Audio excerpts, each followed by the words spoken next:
Hi, this is Eva for Once Upon a Timeline. Welcome, everybody. Okay, let's see who's in. I know James Tiberius was here early. Who else is in? Anna Morabito, Ronan the Voice, Kyokuk Monty, Matthew T, Emily Joy Eckhart, Shari D. Welcome, everybody. I'm just going to take a quick scan and see what you guys are talking about. James Tiberius is talking about how many states do we have.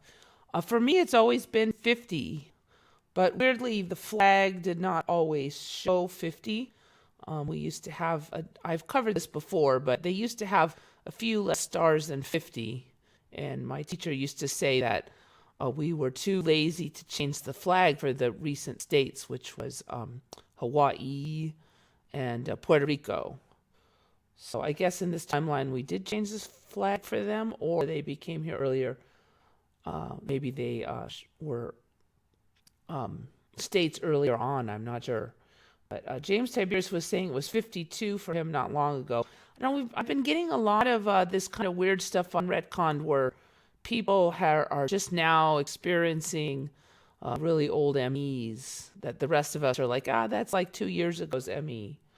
So I don't know if there's a bunch of like late visitors to the timeline or what. Actually been a little bit slow for me. I mean, there's still MEs, but not the crazy amount that I've been seeing.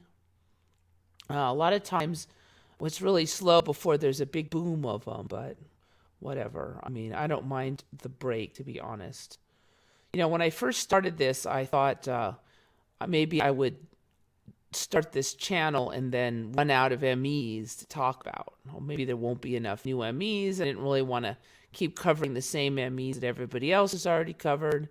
But that hasn't been a problem. Even when it's slow, there's still 10 or 15 things to talk about. So let's see what we got going on here. With that being the 6th tropical storm, then it would have been reported on heavily. I'm not sure what you guys are talking about on there.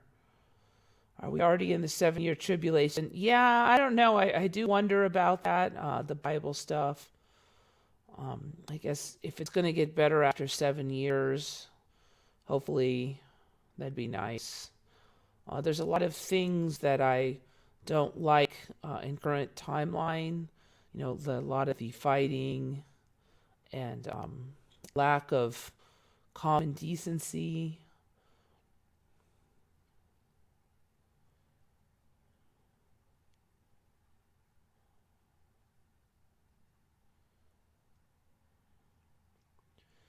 New mic, or is your voice even lower? Actually, I just pushed my mic closer. I tried to turn down the sound a little bit so it wouldn't be a huge difference, but that could be part of it. I don't think my voice has changed hugely in the last week, but my mic, I don't know, I have this little boom arm and it just kind of, see if you can see it. There, now I can see, but it's, no, it's, yeah, there.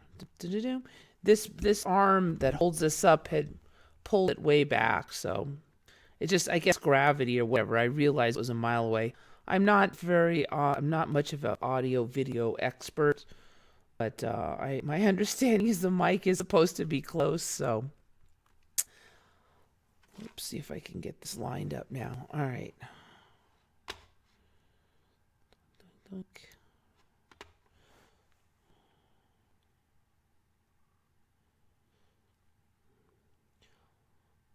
Oh, Puerto Rico is not a state. I thought the last 2 states were Hawaii and Puerto Rico. Are you saying Alaska? Actually, was more recent. Let's see what we got here.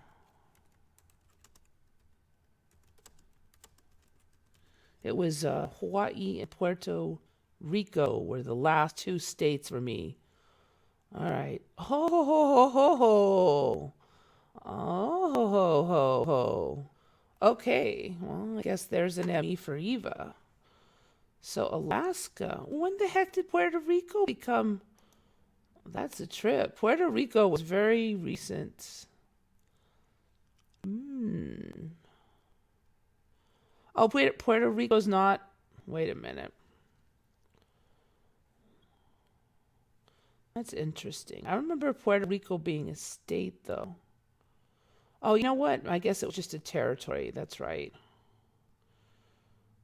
All right, Alaska. I don't know. Maybe I'm just confused on that one. I could be. Kind of out of it today. All right, let's go on.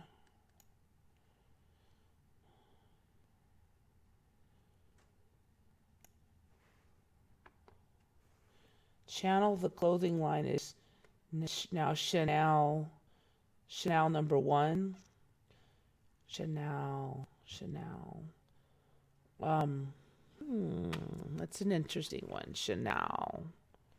Wait, I've got my mice mixed up too. All right, I thought Chanel.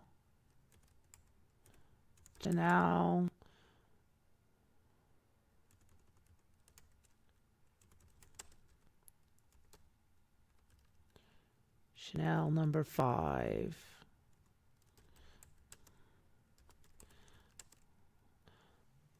Not sure on that one myself. I'm just kind of looking at it. Chanel, the clothing line is now Chanel. I don't know if we're even talking about the same one. I know like that perfume Chanel #5, but we're drowning in the snow, Heart's Truth. Yeah, I heard you guys got some nasty snow over there. It's been a kind of a, I mean, I'm really spoiled here in California, but it has been an unusually unpleasant year. It was really hot over the summer, and then it was really cold recently. But I mean, obviously, it's not going to be anything like people in the more extreme climate have to deal with. And I just pulled my mic a lot closer. I don't know if it sounds any better or not, but hopefully.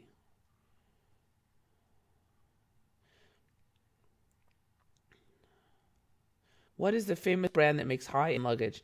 Yeah, that's really not my area of expertise. I haven't seen snow since I was a little kid. I have not seen a lot of snow because I grew up in California. So it's only snowed here, let's see, twice when I was a little kid. It snowed a little bit north of here, but I was not there when the snow was coming down. A few times I've been other places when it snowed, so I've probably only seen the snow falling maybe 4 times in my life. Purple Brussels sprouts. Let's take a look at those puppies. I think we're going to have every color of every fruit and vegetable.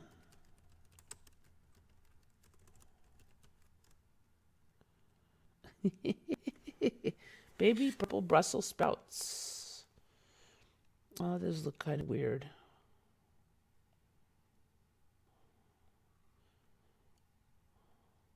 So when did he supposedly exist?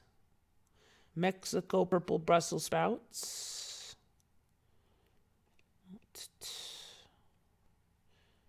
All right, let's see what the information is on them, if anything.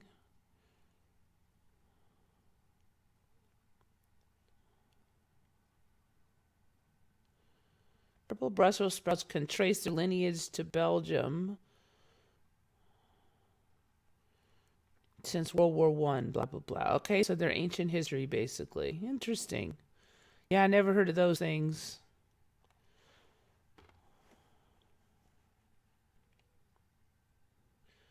Yes, I have pulled my mic closer. That's why my voice sounds different. I'll have to play it back later on here because I don't even know the difference myself. We have pink pineapples. Really? Now, I've heard of pink pineapple juice, but they didn't come out of the pineapple that way.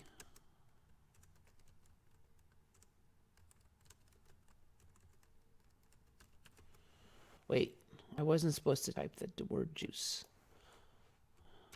I'm just kind of a space cadet today. You'll have to just bear with me here. Pink pineapples. Oh, is it really that pretty? Wow, look at that. It's beautiful.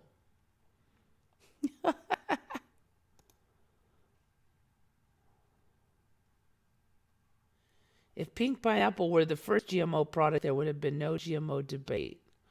So are they GMO or are they another ancient history? What is a pink pineapple? The unicorn of fruit is here, and it comes in the form of a hot pink pineapple. Del Monte and Dole are allegedly growing the pink pineapples, which are made rose-colored by adding lycopene. The taste is described as extra sweet pink flesh pineapple. All right, so these are at the tail end of last year were introduced to the pink pineapple. All right, so this was article of 2017, so that would be the end of 2016. 2 years ago then, supposedly, the pink pineapple was invented. Interesting. Took 2 years for us to notice it. Hard to say on that one. I'm not sleeping well and feeling miserable and very depressed. I've definitely felt that on and off a whole bunch the last 2 years. I don't know. I just have weird moods. It's not really even related to anything that happens in my life. I've just been working really hard on just kind of appreciating what I have, not making mountains out of molehills, just things like that. And that does help, but it does seem to be a bit more of a battle than I'm used to. Frankie Aponte lives in California. Well, welcome to the nice climate. I have to say I was born and raised in California, and it will be hard to live anywhere with worse weather. So hopefully my business does well so I can stay affording to live here because it is not cheap.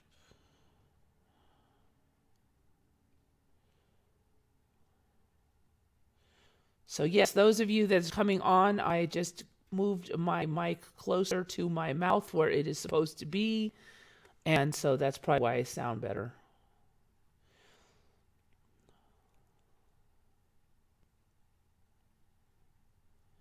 The Dementor Wasp. All right, let's check that one out. So you don't even really have to have any material for you guys anymore. You guys just bring it all. All right. Amulex Dementor. Images. Actually, that one's pretty gross over there, too. As far as wasps go, it's not that bad. Is it like really big or something?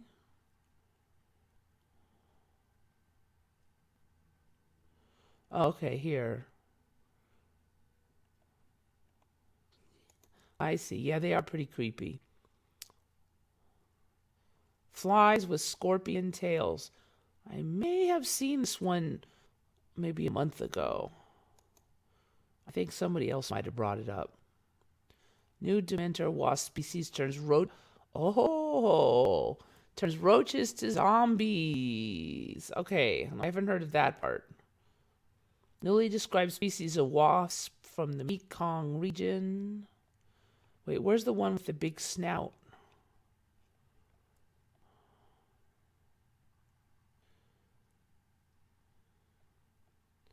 Dementor wasps inject venom into cockroach prey right in the belly, rendering it a passive zombie. This timeline loves its zombies. Cockroach wasp venom blocks receptors of neurotransmitter octopamine.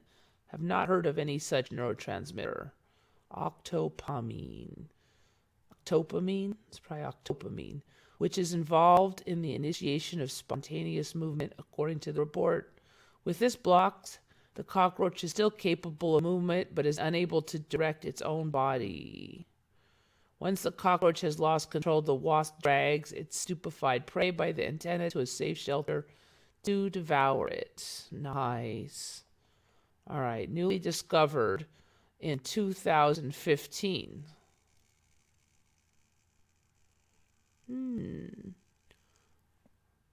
That was weird. Weird noise coming out of my, I'm not sure where the weird static, I think it was coming out of the mic. Not sure though, it just lasted for a minute. It's kind of like an electrical static sound. Up. Let me see if I can chase down this noise. I don't know if you can hear it or not. It is from the mic. I'm going to move this and see if that helps at all. Okay, don't know. All right, so where are we here anyways?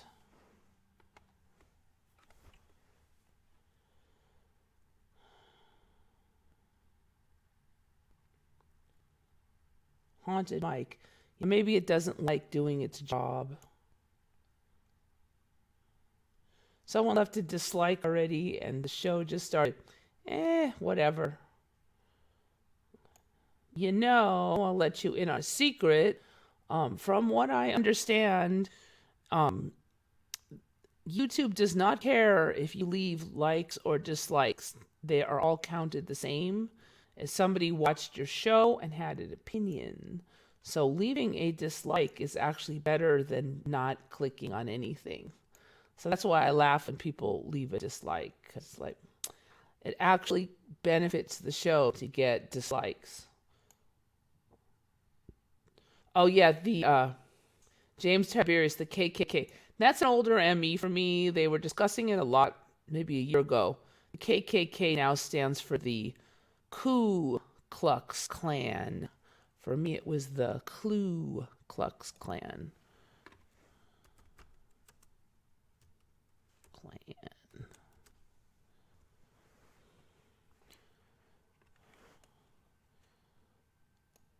So right here, that used to have an L in here along with these for a lot of people, including myself. Older ME, though, for most of us.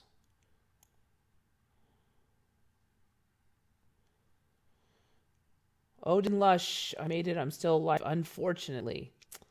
Come on now. You want to stay. Can't deal with confrontation anymore. I definitely feel like I just don't want to deal with a lot of baloney anymore. Angela Ritter, I've changed the settings on my mic, so it may have a lot more resonance now. I noticed that some of the older channels that know what they're doing, their voice sounds really resonant, and I guess that's the mic, so it may be that I'll have to watch it later because I don't know how much it changed. The thing is, I thought I had my mic pretty close before when I first started, so I don't know. All right.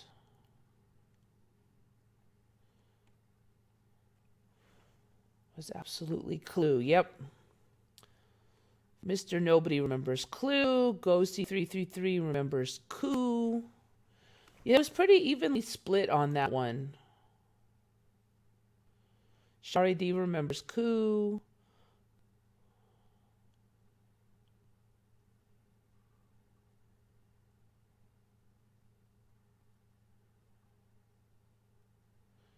Can't say I've ever met a KKK member. Yeah, I don't think I ever have either. I've definitely met people who are prejudiced, but I've never met anyone that actually claimed to be a member, and I don't think that any of the people I met that were prejudiced were actually members or anything. I think they were too much lazy bums to even be a member of anything, so. All right, so where are we here? Let us start with the actual show. Oops, that wasn't part of the plan. Here, this is part of the plan. I just saw this, I think this morning.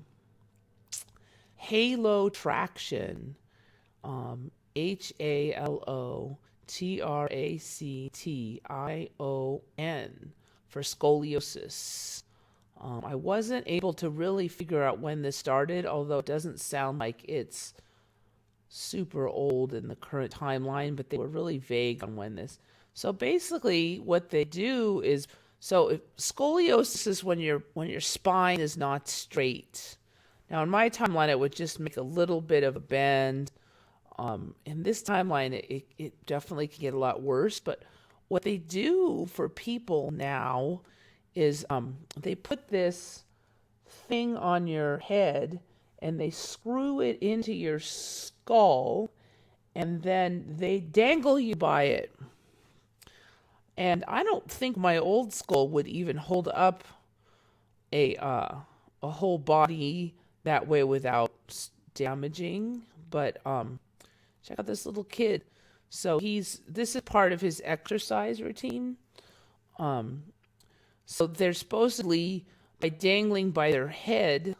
Now, this kid does not appear to have any wires in the back or anything. I'm going to rerun it.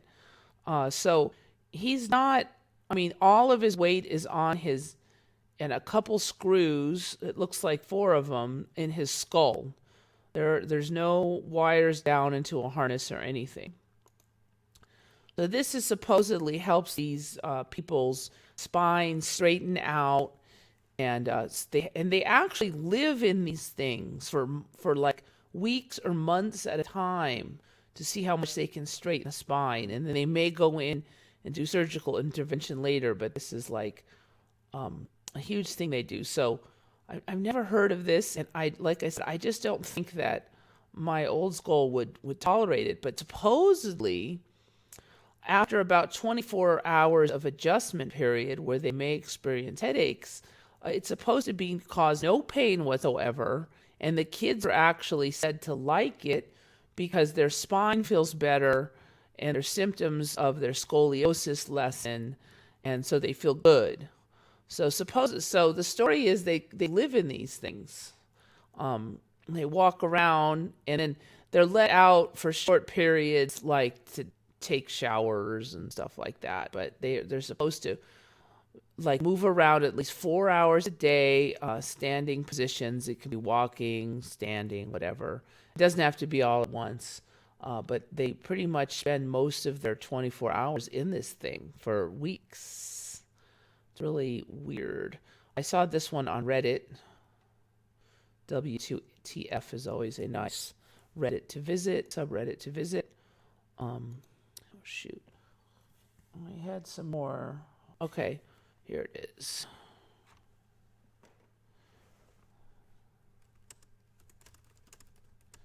It's interesting because if you look at people's comments, they all assume that he's just in this for a short while. They're all shocked. I've looked into scoliosis before because I have a friend that has it, and never read anything about this before. So here's kind of a whole thing on it. Wait, there's a video somewhere. Let me see if I can find that. Here, this is the video.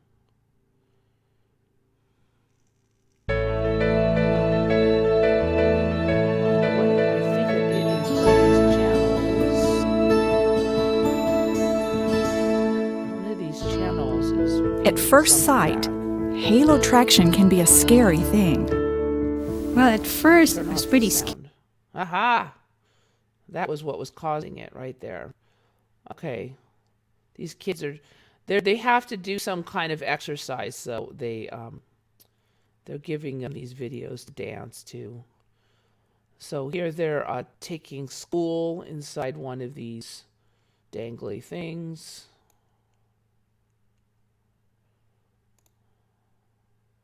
This kid's dancing.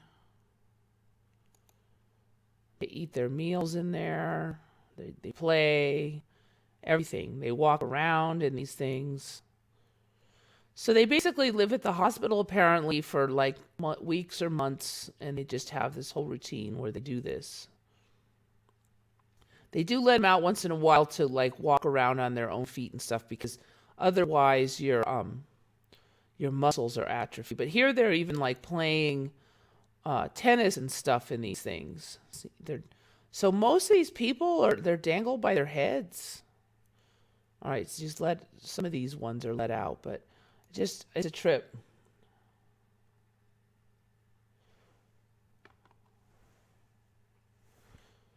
So supposedly it doesn't hurt and the kids like it. That's what's weird. I guess, the skull has changed a lot. Apparently it's a lot more hardy.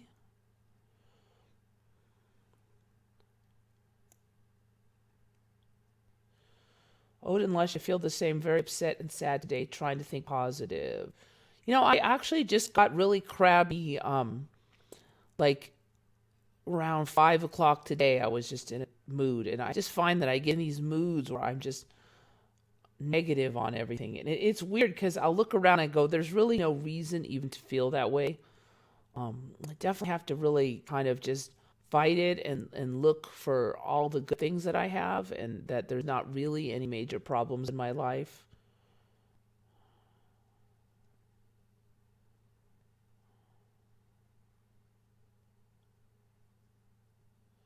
It was pronounced like clue. Yeah, for me, it had the L. So yeah, this is an older ME for a lot of people. Another clue. Yeah. No more clues anymore. Jolly Ranchers is now Jolly Rancher. That's a really old ME for me. I remember them talking about that like 2 years ago. Banana eel, Shari D. Yeah, actually, I'm going to cover that one. Somebody mentioned it already in the comments. I don't know if it's been on other channels or what, but anyway, I'm putting it in.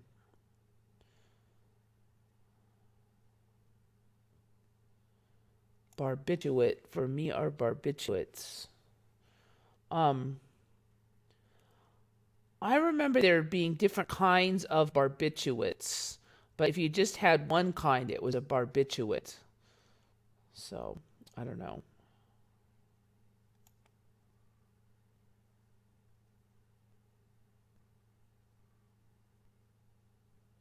Torture device. Yeah, that's what's weird is they swear the kids like it, and in the video all shows kids, I mean, they definitely don't look miserable at all. But the storyline is that after the first 24 hours, the kids love being in it because their back feels better. And they're saying in this timeline that the scoliosis is so bad that it twists their lungs around and their lungs don't function right. And when they're hanging in the traction, it helps them breathe better. They're saying the scoliosis is so bad that they have trouble eating and gaining weight. And when they're in traction, they're able to eat and gain weight. Shark no, that ain't right. That was screwed our old bodies up. Yeah, I just don't think you could dangle by your head before. I think that you would damage your neck, and I think your skull would collapse. I mean, that kid only's got like a few screws, like 4 screws, max 6 screws in his head. So they're saying they put in more screws if you're heavier, but that would break my neck. Yeah, well, Emily, maybe it wouldn't now. We have the new skulls as best I can tell. I mean, I know I can feel that my skull has changed. I was just looking in the mirror and it's just weird looking at my face because it's so different. I mean, people in this timeline, it's hard to tell. It's a lot harder to tell male from female. I mean, like, I look at my face and there's nothing that really screams that I have a female face anymore. My voice is lower. It's just weird. I don't know what to say. So there's definitely been a lot of changes, and we have them, at least a lot of them. Ronan the voice is back.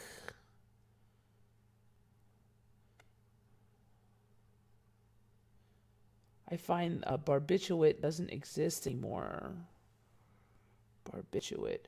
For me, barbiturate was the singular of barbiturates. But I did not have maths. I had math. You learned math. There was no S. ever. I have never heard of that until about 3-4 years ago. And the first time I heard it, I thought somebody was just stupid. I mean, I'm like, who doesn't even know how to say that word? But apparently here, it's pretty common. It's been a trip.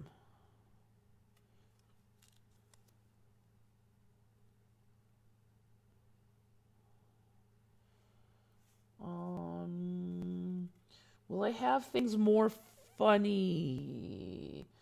I have some things that are pretty neutral. I don't know if I have too many funny ones. Actually, I thought the Halo attraction was pretty funny, actually. That made me laugh. I don't know, because it's impossible. You can't dangle people by their head. So I didn't think it was that negative. I mean, the kids like it and stuff, supposedly. Maths is a British term. You know what? I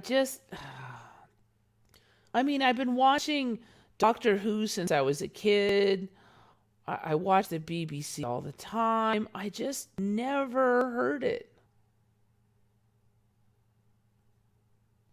Somehow twisting around like that with the screws in your head isn't painful and the screws don't tear the scalp. Yeah, I mean, that kid's only got like 4 or 6 screws.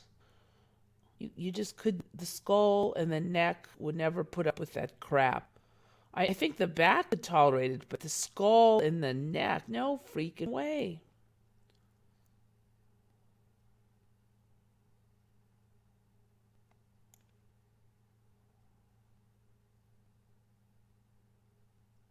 Did anyone hear that Iceland passed a new law that anyone over 18 is an organ donor? I did, but you can opt out. Basically, the default is you're an organ donor unless you say you're not, which is the opposite of what it used to be. Like in the U.S., you have to say you're an organ donor, otherwise you're not. So they made it the reverse over there. I don't personally have a problem with it because I'm not religious about the old body parts. I mean, if somebody could use them, then fine.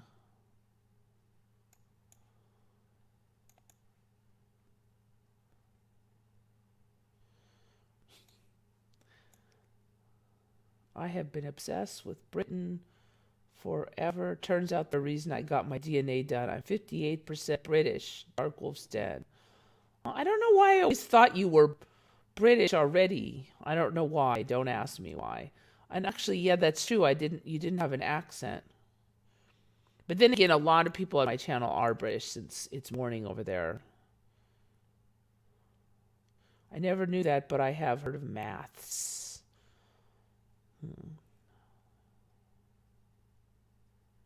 Some butterflies with super flowing wings like ribbon dancers. Autumn Nichols. I covered that one the last episode. I think it was dragon something, butterflies.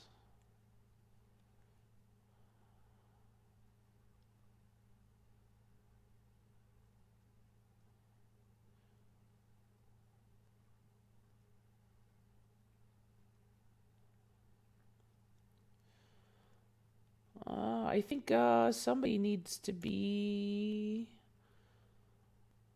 Let's see if I can get this thing to work. I think somebody needs to be removed from the channel here, since he can't play nice.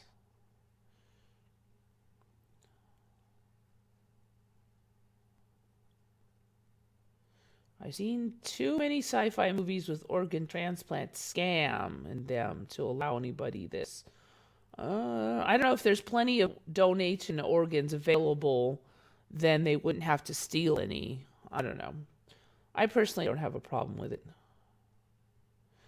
I figure once I'm dead, I'm gone. That's just an old shell.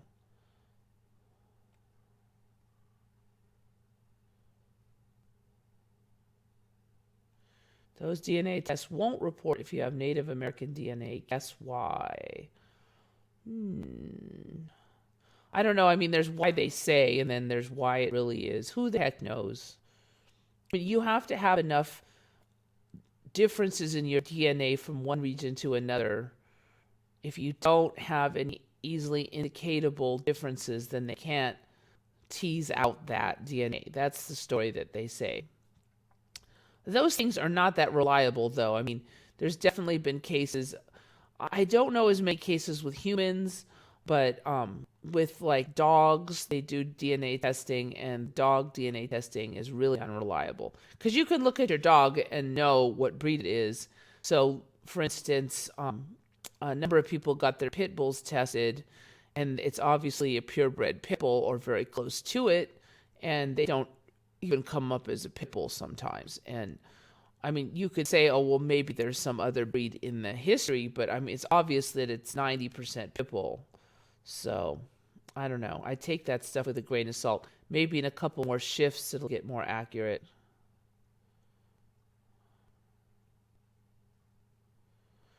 I've been thinking about getting my DNA tested. It's been so cheap now.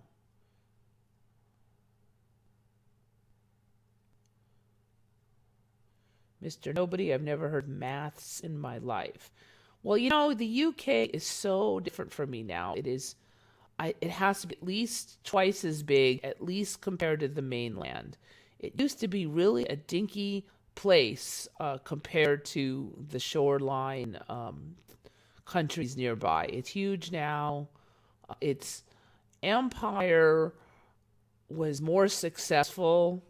In my timeline, for instance, Australia was a place where they dumped prisoners, and the prisoners formed Australia. But in this timeline, the UK really had a colony there, and most of the Australians now trace their history not to being a prisoner. It was 100% prisoners for me. The UK never really possessed it. They would just dump people there. That story always fascinated me, that these people were just thrown there and made their whole country. But in the UK, I mean, Australia did not have the Union Jack UK flag on their flag at all. And Hawaii was greatly more influenced by the UK in this timeline. So I mean, if you look at all those history changes, adding an S to math is kind of small time in comparison.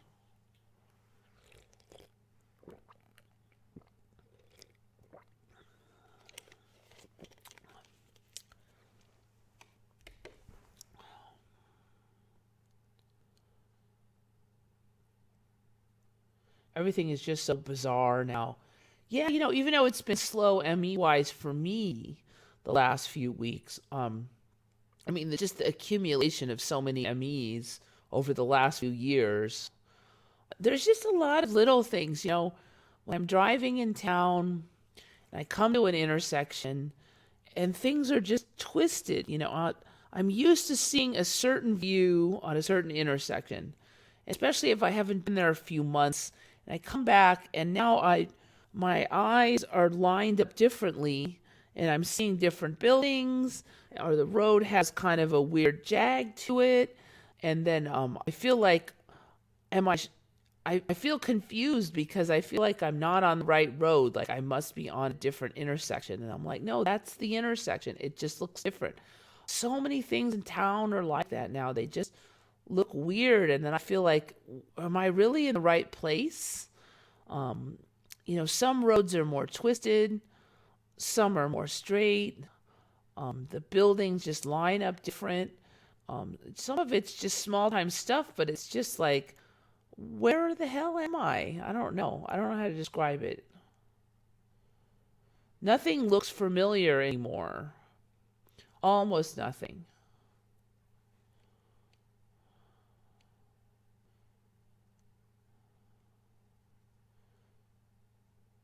I was an organ donor back before I knew so much. I took my name off the registry. I'm not sure what the whole conspiracy is on that one. I have not heard a big conspiracy on the organ donors thing.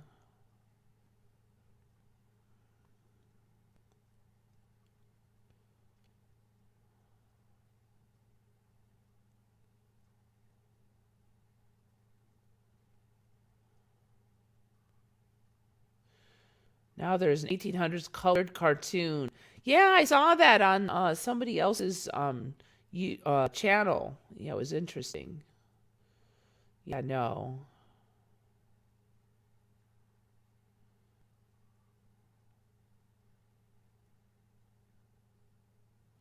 in Alberta, we have these strange little traffic circles all over the place. Those roundabouts, are you talking about those British roundabouts? Keep this up and pretty soon British will own half of the United States or something. I like the roundabouts, but I definitely heard a lot of complaining Americans are not used to them, and they get to it and they don't know what to do and they flip out. And I don't know, I like them, but I have to say the first time I came up to one and I was unaware that I was going to suddenly be in a roundabout, and I'm like, what in the heck? What do I do? So I did have a moment of panic the first time, and then I'm like, oh, wait, I've seen these on TV. You go to the right. Luckily, it was like in the middle of nowhere. Actually, I was shocked to see a roundabout there because it was where there was like no traffic, one of the few places in the area that there's like nobody. And so I had like plenty of time to sit there and ponder it because there was nobody behind me and nobody coming. I walk home at 5 in the morning, and sometimes parking lots have moved and businesses. Yeah, it's a lot of times it's just subtle little things, but then it's like, wait, that building, was that always right there? Or am I just not remembering it right? Strangely, though, sometimes the angles of things, I really notice the angles of things a lot. I'm just, the intersections that are very even, I just have a certain feel to them, and I know which ones those are supposed to be.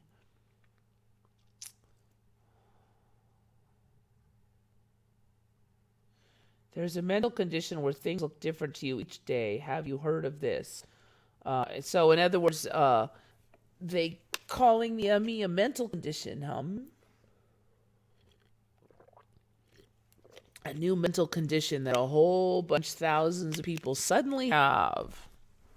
Whatever.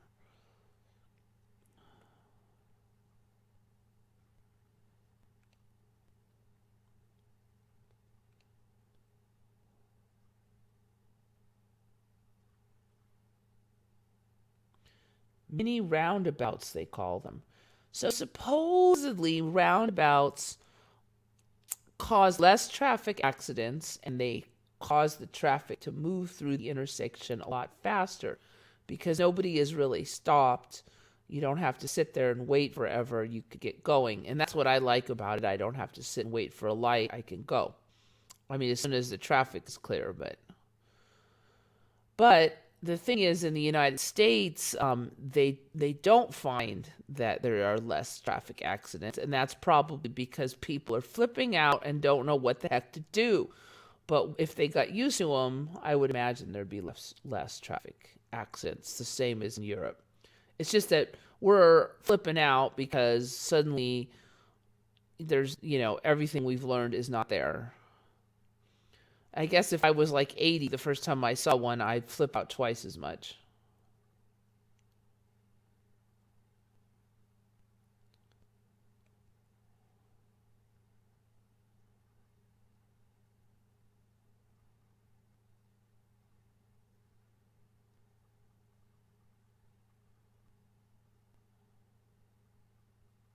We have to be able to see the changes for some purpose. Fingers crossed. Go see 333. I don't know. Do we see the changes because they can't hide it from us because we're not brainwashed enough or not in the system enough? Or, is that an accident that we can see them? Is it by design? I mean, I'm kind of an optimist, so I like to think it's on some level by design, but I can't swear to that.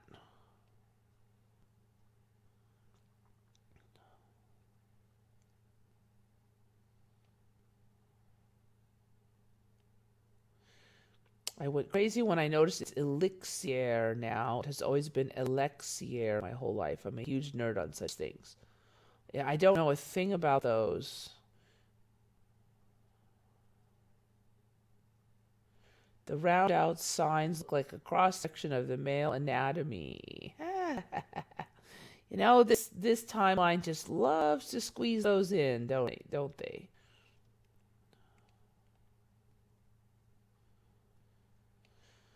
Okay, so anyways, I have not made it super far. All right, so there is the banana eel. Who brought this one? This one is from... Banana eel is from Thomas Larson. Also mentioned it on the channel earlier in comments before it was mentioned here.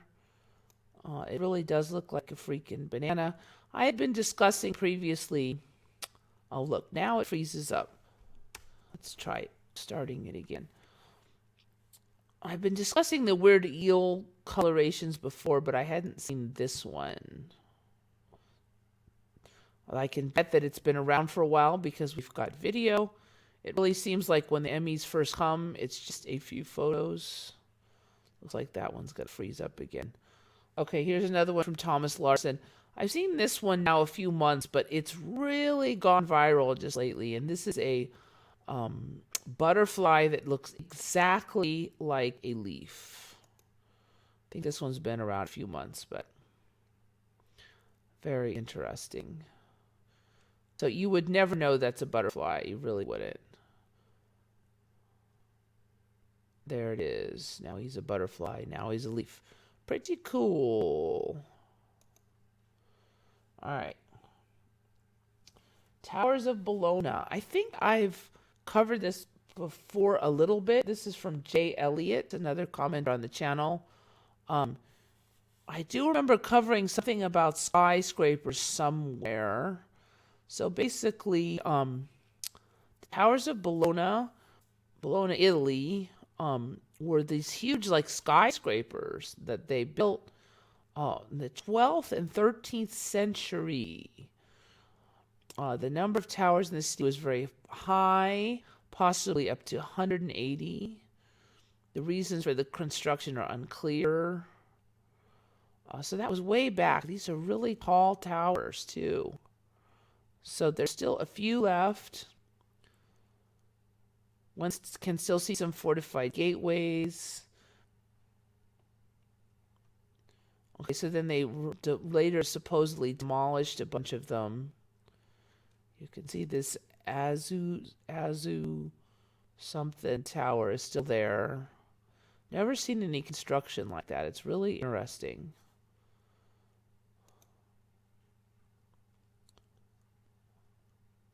So some of them are still there. These are just really interesting. I don't recall there ever being towers like this. They weren't that good at building.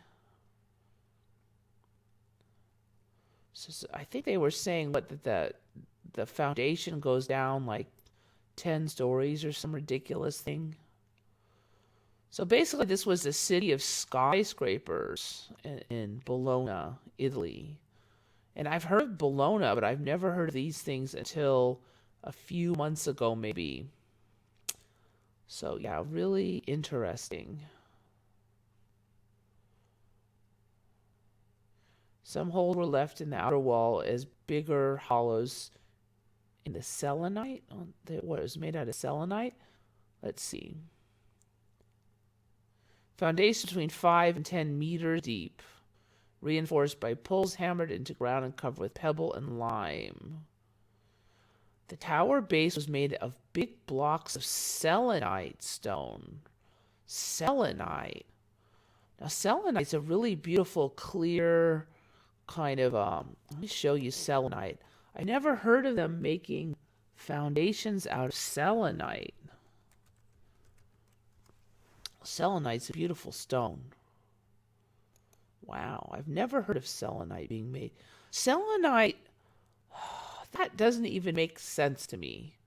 I'll tell you why. Selenite, if water percolates through it long enough, selenite will dissolve. In fact, sometimes that's how they kind of smooth it, by just pouring water over it. It kind of slowly melts it and gives it rounded edges. So as much as I love selenite, it's quite soft. One thing good about that is it's easy to cut, but it's crumbly. It breaks easy. And like I said, if you pour water over it, like if there's a drip or something, over time, and not a ridiculous amount of time, selenite will dissolve. Now these ones, this was water filled here. You would think these crystals would dissolve, but apparently the water that was in here was hypersaturated with selenite. So these were actually crystallizing out of the water. So that would be an exception if the water is already hyper saturated with the material. Then obviously it's not going to dissolve. But anyway, reading that just now, that the foundations were made of selenite, that just... Would you make a foundation out of something that could disintegrate if water gets on it? That makes no sense to me at all. I mean, all the stones I could think of, gravel would be better, or anything would be better than selenite. That's really weird. Okay, I just read that right now, so I'm like, you catch my extra shock. Okay, so anyway, Towers of Lona from J. Elliott. Okay, Frost Flowers. This one is from KSP Crafter, another commenter on my channel. Good find. Now, I've seen these before. Maybe 2 years ago these started, but they have definitely developed. So these are a formation that the frost supposedly forms. When I first read about frost flowers, they didn't say anything about plants growing them, but apparently, well, that was weird. They're saying as the temperature gets to freezing or below, the sap in the stem of plants will expand. As it does so, the outer layer of the stem comes under increasing pressure, and microscopically thin cracks known as linear fissures begin to form. These will finally give way under pressure of the sap and split open. Water is continuously being drawn up the plant's stem while the ground remains unfrozen. It travels up the plant's external structure and reaches the split or splits. As it does so, it oozes slowly out and freezes, yet more water is coming behind. Okay, so these freaky frost flowers supposedly then is caused by,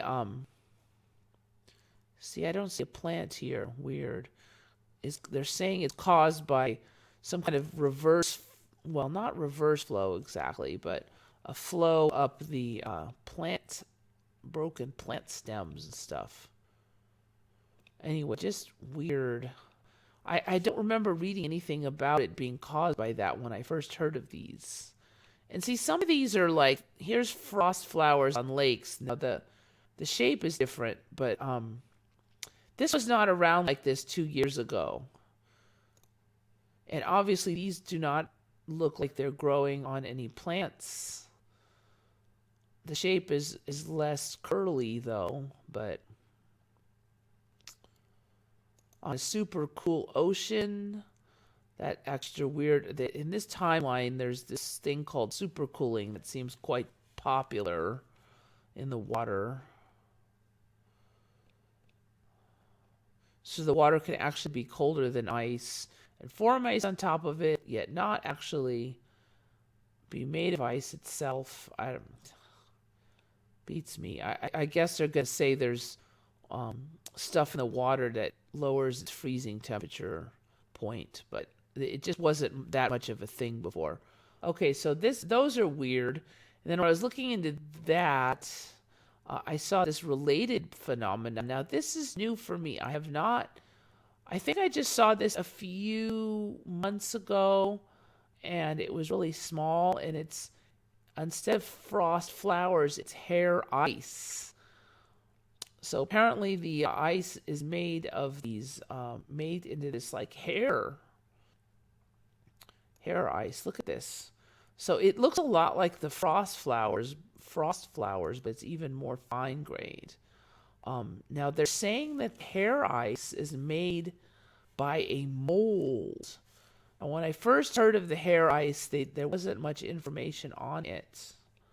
There's a lot more photos now. Really interesting. So here's the hair ice. Forms on moist, rotting wood from broadleaf trees when temperatures are slightly under 32°F or 0°C, and the air is humid. Each of the smooth, silky hairs is a diameter, blah, blah, blah. The hairs are brittle, but take the shape of curls and waves. They can maintain their shape for hours or sometimes days. The long lifetime indicates that something is preventing the small ice crystals from recrystallizing into larger ones. The hairs appear to root at the mouth of wood rays, never on bark. And the thickness is similar to the diameter of the wood ray channels.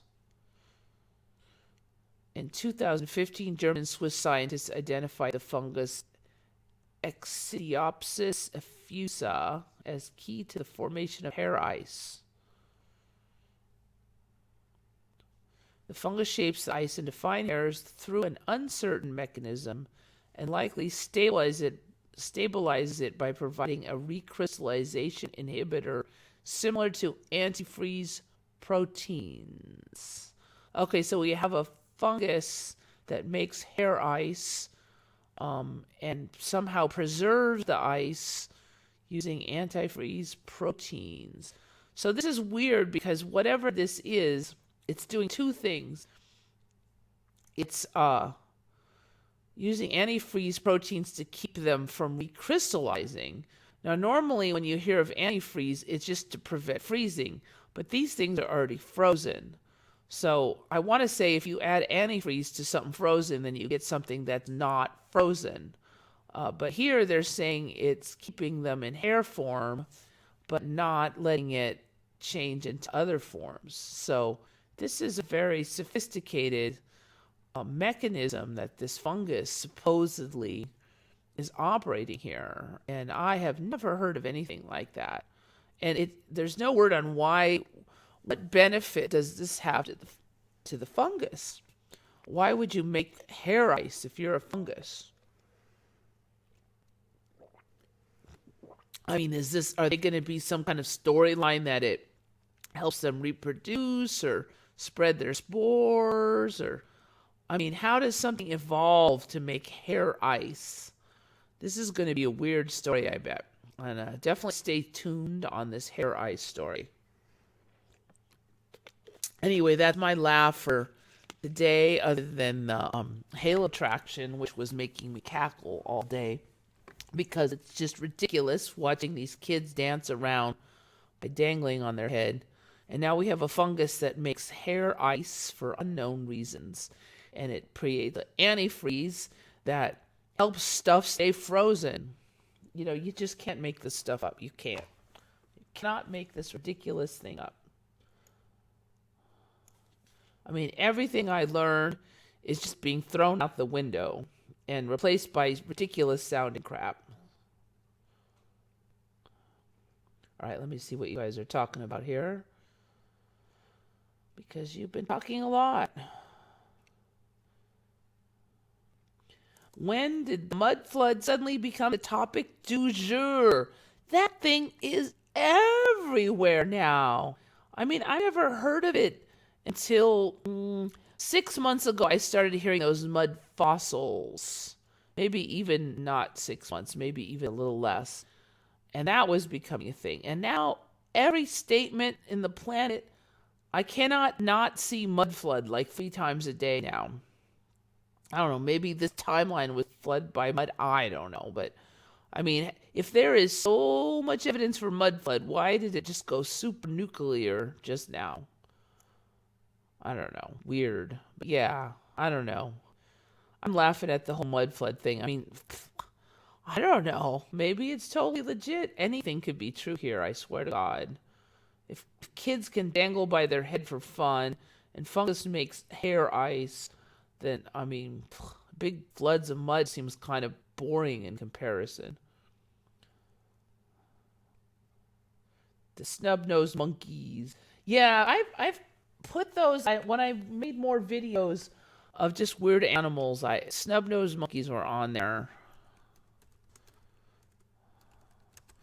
But for those who have not seen them weird little guys, they are cute and creepy. A lot of the monkeys look very human-like now. Okay, this is the one. This one is the one that I put on with these big lips. Very weird looking guys. Strangely human looking. In a weird kind of creepy way. See, they don't have much nose. You get these weird lips. Anyway, yeah, weird. But those are an older ME for me, definitely. Just gotta type something in. The monkeys are an area where there's a whole bunch of weird ones. Oh, see, and I don't think I remember that guy. These guys' nose gets weird. This one is one that I was really laughing about 2 years ago when I saw it. This guy showed up less than 2 years ago. The finger monkeys. The finger monkeys showed up like a year ago. This guy, less than 2 years. These guys have been around a while, but they just get weirder and weirder. They got purple man parts. These ones here. Now, I don't remember this one. This one, I haven't looked for a while at monkeys. The butts on these keep getting bigger, but they've been around a little while.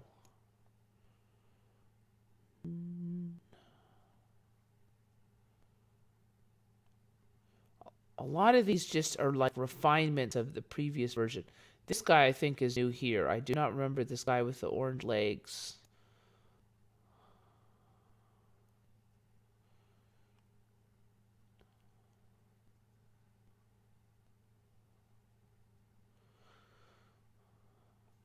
The weird chest head combo thing on these guys just gets more and more extreme. So anyway, I can definitely see refinements on some of these, but most of them were, the last like 5 years, I think most of these have shown up for me, anyways. Okay, so anyway, there's Towers of Bologna. This one was brought up. Waffle Rock by Bob Bobertson. Now, the Waffle Rock, I almost wanted to say it's not really an ME for me. It's this weird rock here. But the thing is that, now I remember the Waffle Rock going back about 15 years ago, but it didn't look like this. It looked more waffly when I first learned of it. This actually didn't have all this host rock. It was just all waffle patterns, and they were way more even. And I think it just didn't have all this host rock here. So this is now the Waffle Rock, which is actually not nearly as cool as my old Waffle Rock. But supposedly this chunk came off of this, which is now not there anymore. The original Waffle Rock was not in the cement area for me. I mean, I haven't really looked at this. I don't know if they're going to say they moved it recently, but 15 years ago, it was in a dirt area for me. And now this photo here, I don't remember ever seeing, but this is supposedly like part of the Waffle Rock before it was. I don't know. They didn't save it. They were saying. I have not seen this one, but this is looking more like how this upright one looked for me before, but not this long. So there's an argument here that it's electric universe. That electric universe has just been showing up the last 5-6 years too. See what else I can find for Waffle Rock.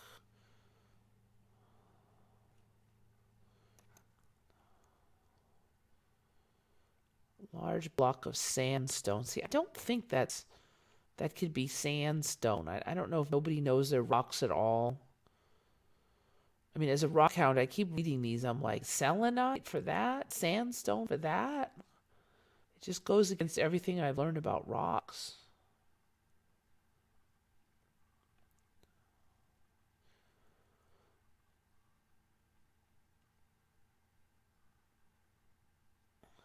Several of these residents were less worried about their own well-being than they were about a strange rock known locally as the Indian rock that was to be buried under meters of water with the completion of the dam project.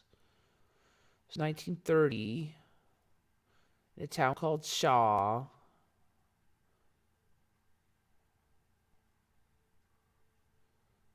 So they built a dam. So supposedly this waffle rock was by the dam.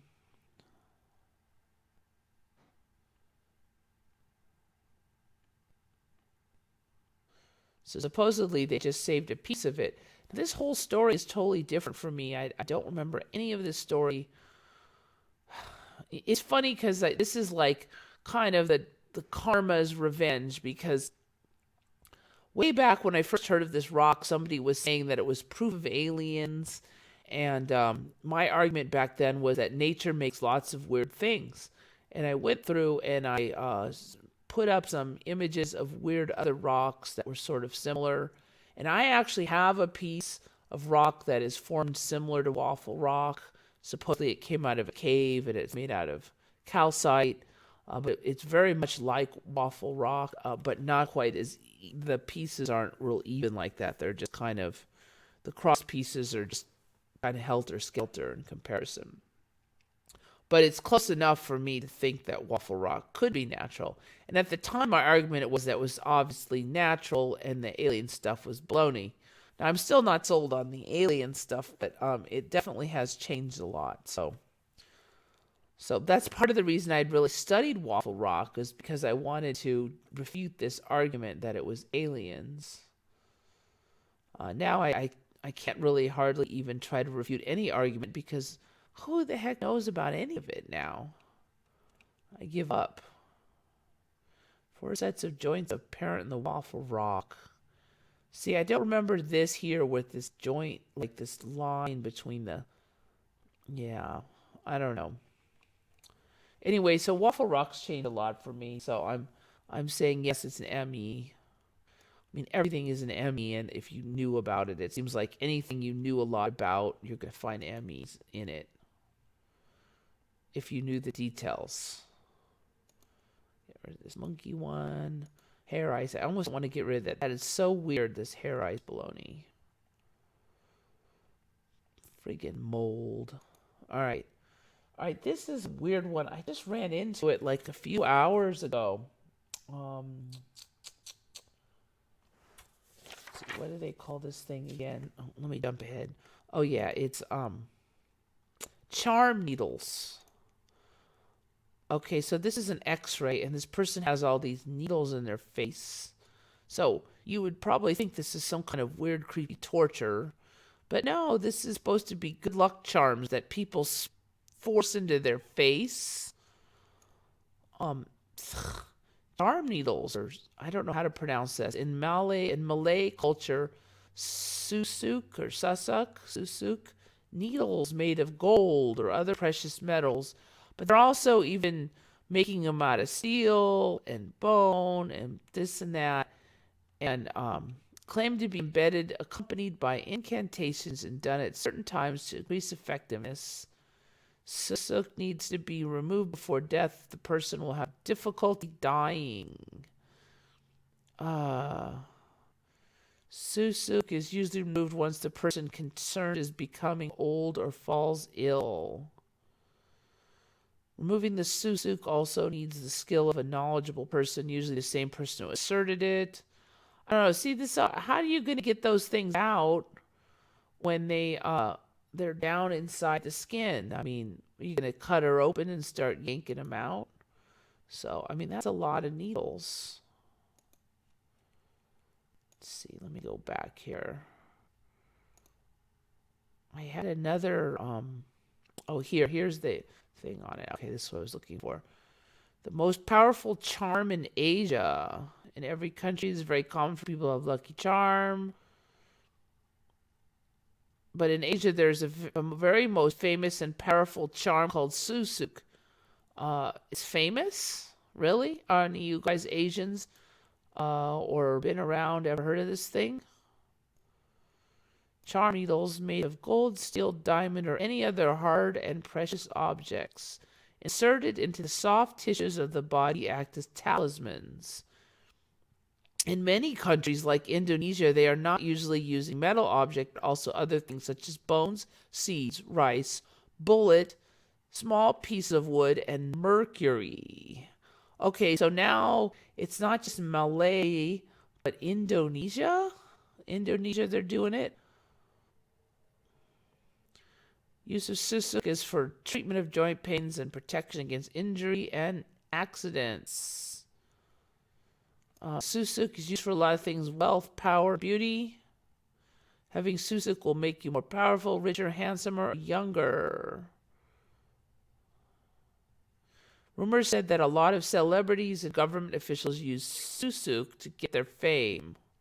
However, only some of them admit that they are using susuk, and usually it's only for their own personal protection, not for fame. All right, so where do you insert these things?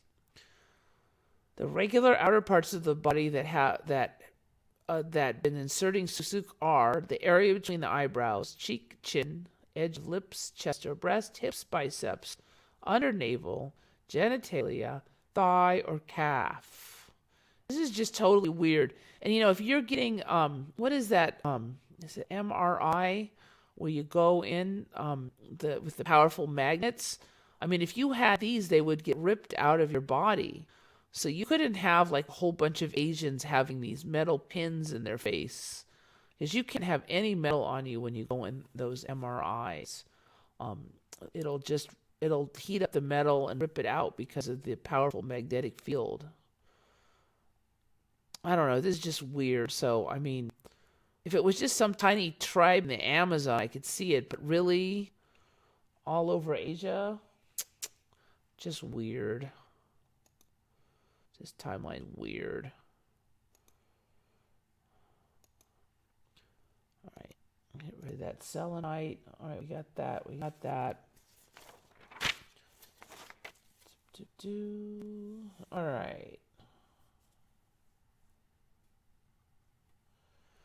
So we have Stonehenges everywhere now.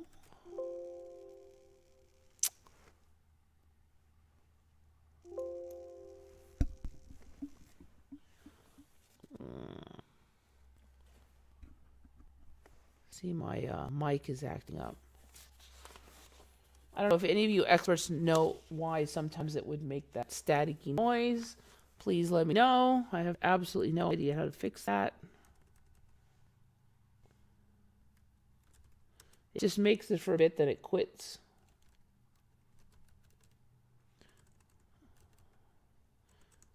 All right, how do you spell henge? There, Stonehenge.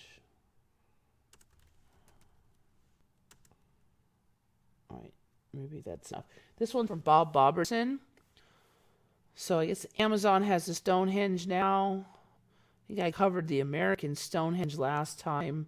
The Parque Arqueológico de Solsticio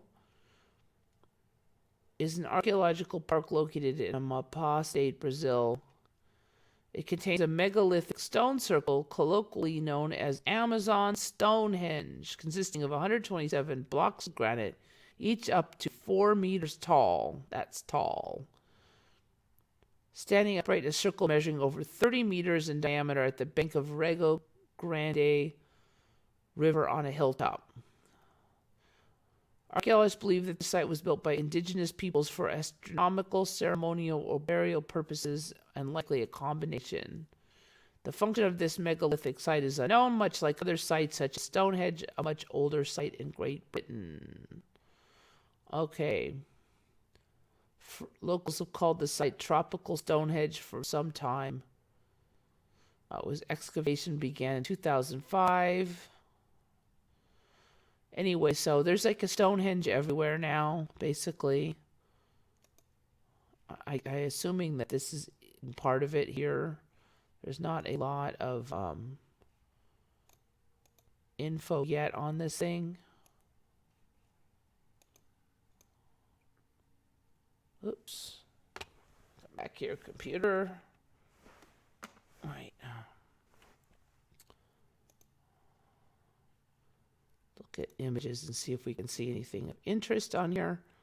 Okay, so these are pretty interesting looking things. I mean, you would expect that you would have heard of these with the holes, because that's kind of interesting. It's not just a chunk, but they drilled a hole in it. Unlike Stonehenge, where they stacked the Stonehenge, but they didn't drill at all. Oh, with that. Let me just click on this real quick. This one is in Spain. Parque de los Menhires. Menhires.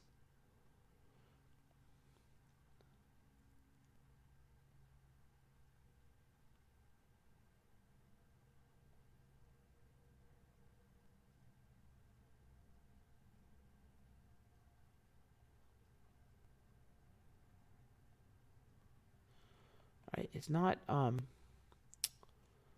getting to the main point here. See if we can find this a little faster.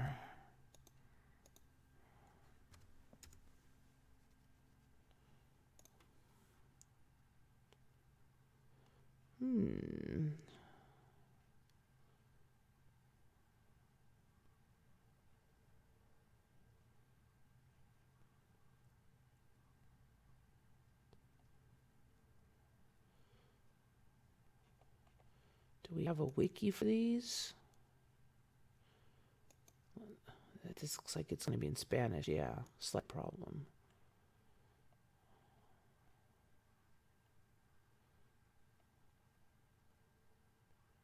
All right, I'm going to just see what I can get out of it in my really bad Spanish. All right, let me see if I can read this. West of the province of Tucumán, a city in San Miguel de Tucumán, surrounded by mountains, blah.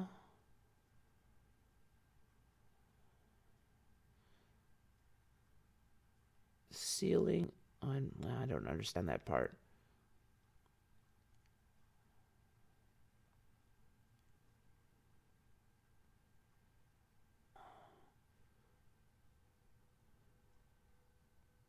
A unique passage that has been transformed to a place of great tourist attraction. Look around.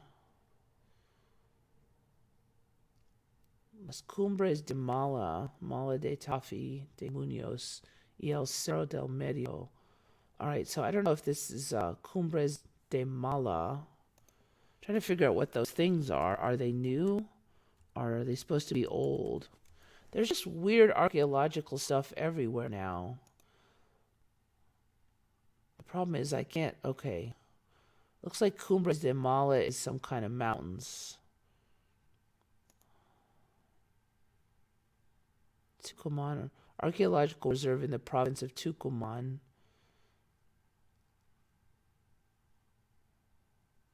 Los Cables de San Desert.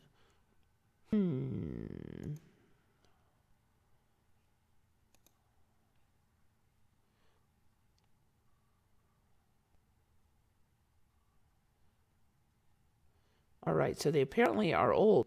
50 megalitos de la cultura Tafi. Okay, so 5 little, I think these might be 5 little megalithic stones of the Tafi culture. I want to know is if these are new or old. So Menhires is the correct name of those. These monuments of rock were investigated by archaeologists and naturalist Italian Juan Ambrosetti in 1897 as part of translating something, blah, blah. Translating the original position. I don't know what all that means, but so apparently these are old. Interesting. I've never seen these before. Menhires. Huh. Cool. There's just cool stuff everywhere now. Everywhere. All right.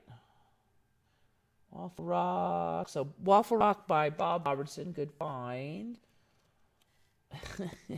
All right. This one is kind of funny. This is another haha.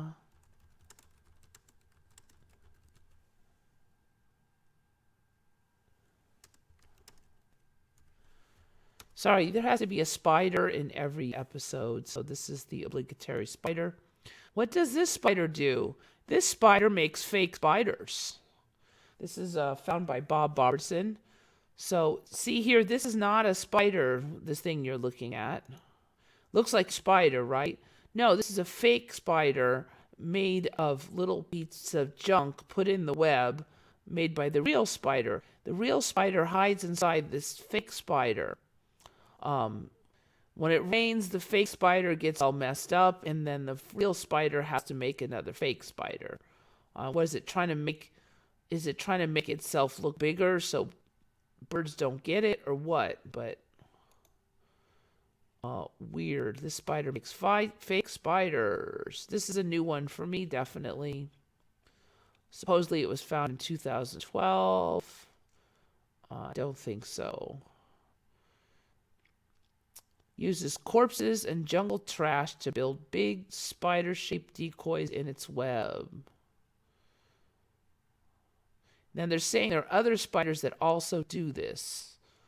So what they just discovered in 2012, but they already know other spiders do it. Philippine species, Peruvian species. They both make these decoys, but the architecture is different. One of them has legs radiating outward, while the Peruvian decoy's legs tend to point downwards.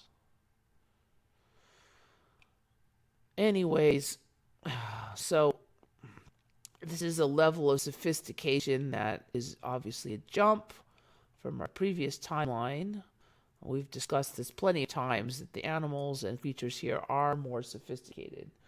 Whereas humans, I would not say so, but we do have better tech here, so I guess so also. All right. Caracal. I just was looking at it, and I just wanted to say that these giant tufts of hair on the ears of the caracal are quite exaggerated from the last time I saw it. The ears now on these things are all dark all the way along the back, too. Interesting, the paws, too. Look how far they spread. It's not very cat-like. So these ears, the back of them now are all dark. I just don't remember it looking like that. It just looks a lot weirder than I remember it. It's just a lot weirder. It just looked like kind of a more ordinary cat. See if I can find an image of the back of the ears here.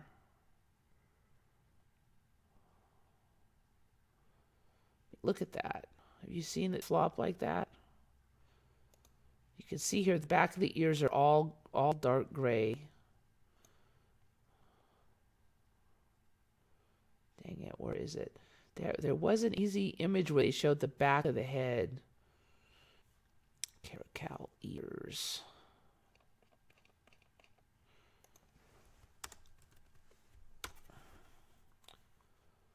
See if we can get a good view of the back. There. This is the back of their ears. It was not all gray like this before. I was really quite startled when I saw it like this.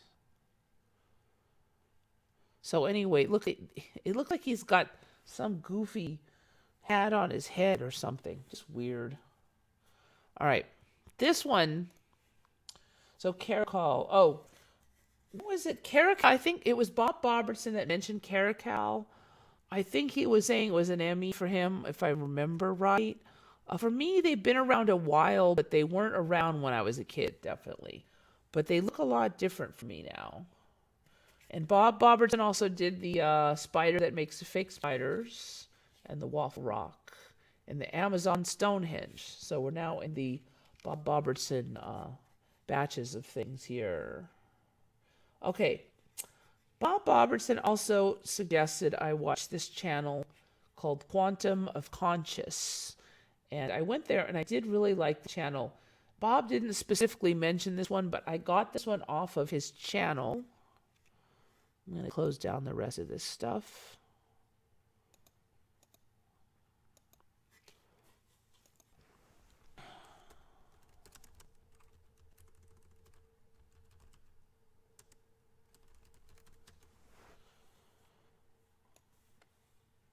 I haven't watched enough of this guy's stuff. He just kind of tends to rant a little bit about apparently the impression I got is that this guy was just basically a conspiracy theorist and digging into the many interesting conspiracies like 9/11 and stuff for many, many years.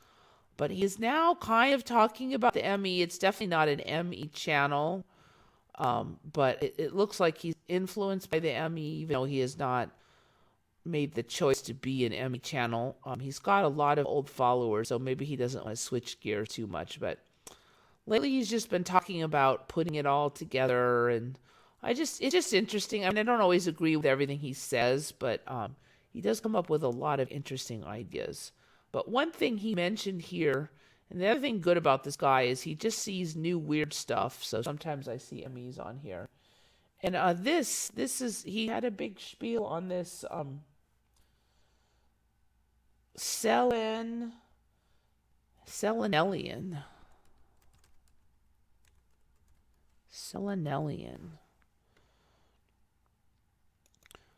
So apparently in 2014 we had a selenelian. If you've never heard of it, I forgive you. I didn't hear of it until a few days ago when Quantum of Conscious channel discovered it, but supposedly had one in 214, was it? Yeah. Total lunar eclipse on Wednesday will be rare selenelian. What the heck is a selenelian? All right, so when the sun and the eclipsed moon are observed at the same time. So this is kind of weird, but basically they're saying you see the sun and the moon at the same time in the sky. Selenelian. So if the eclipse is caused by the shadow of the Earth, if the eclipse on the moon is caused by the shadow of Earth, then doesn't the sun have to be behind the Earth in order to cause the shadow of the Earth to fall on the moon? That's the big sticky point here. And so how could you see both the moon and the eclipse and the sun in the sky at once? Because if you're looking at the sun in the sky, it's not behind the Earth. It is still, one would imagine, on this side of the Earth. So it makes no sense. And I certainly never heard of a selenelian. All right. The explanation. Let me see if I can find. Total lunar eclipse on Wednesday will be, they describe it, I think, in this one. But the basic storyline of what they're saying is, all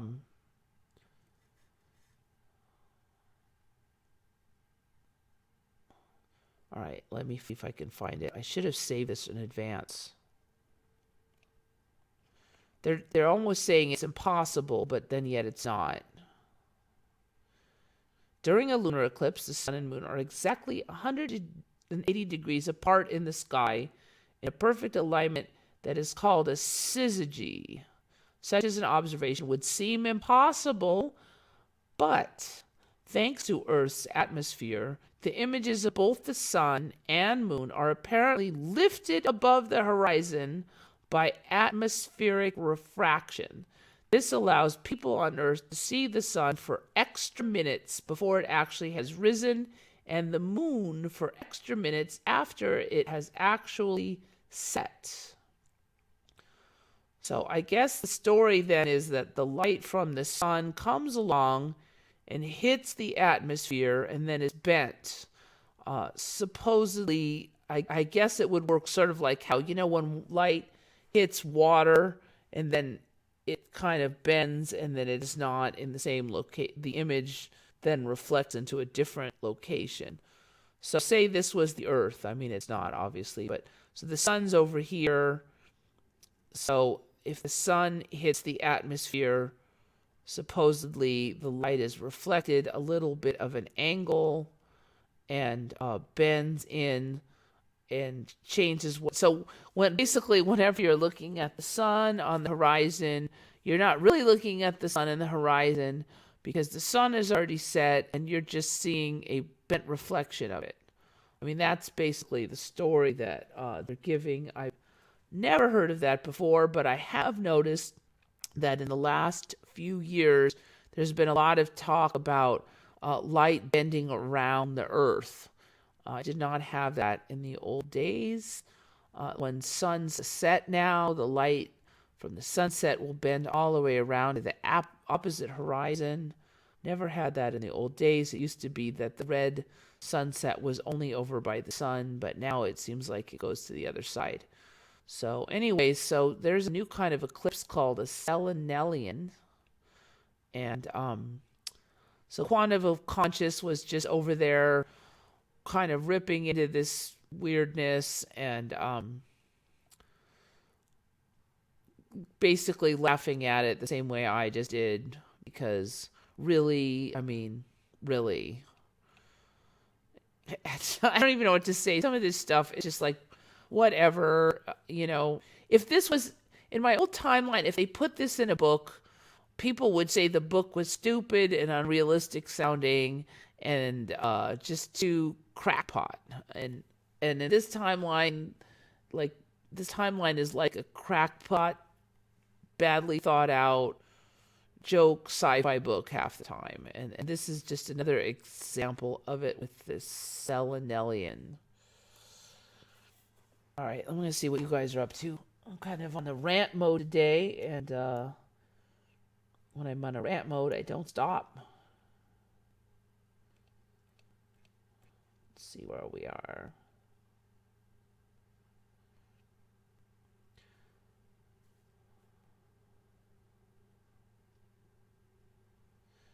The Mandela Effect is so odd that we may see to feel that it may have a meaning, but I'm not convinced that it has any purpose. You never know. I don't know. That's a good point. It may just be completely random. It's not my favorite. I tend to think that there are some kind of meanings behind things, but you know, got no evidence for it really.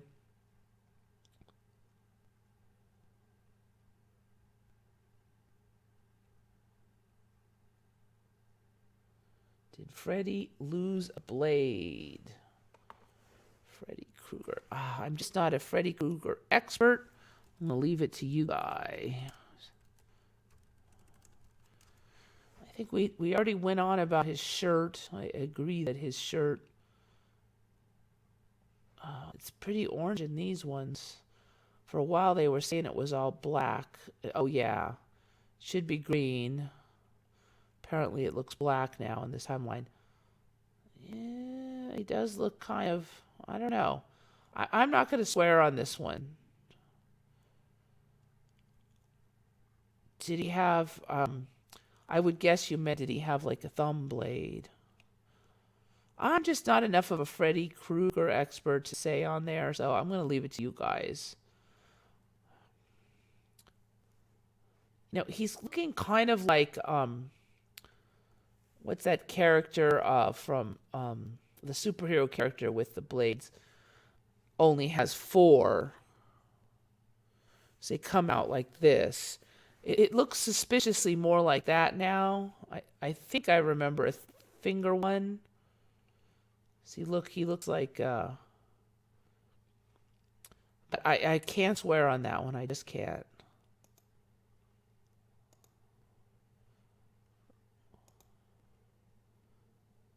It looks like there's clearly only 4 in this timeline. Not seeing any evidence of anything else. All right, I'm going to leave it to you guys, you Krueger experts.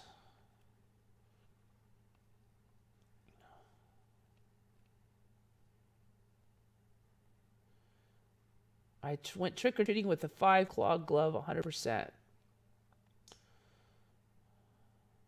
Would not, yeah, his thumb one has gone. Yeah, it's looking too much like, what is that character? God, my brain can't even remember the character. I like that character too.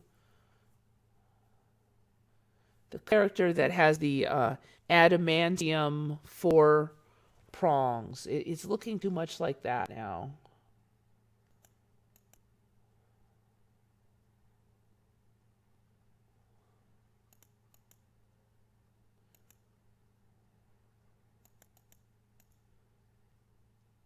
mud flood.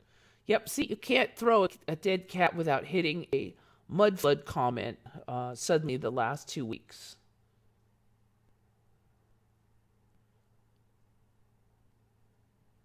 So I don't know, has this been up on the other channels already, or is this new for here? I have no idea. I did look at, I glanced over the channels a few days ago, but I don't know the exact, all the little details.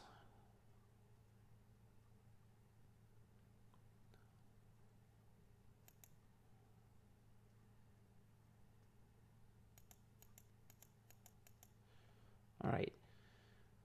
In the horror film Candyman, how many times do you say Candyman in the mirror to summon him? We've got a lot of people saying 3 and a few people saying 5. Used to be 3, now it is 5. Most people are still answering 3. I'm not a big fan of campy horror, so I can't comment on that. That's out of my range.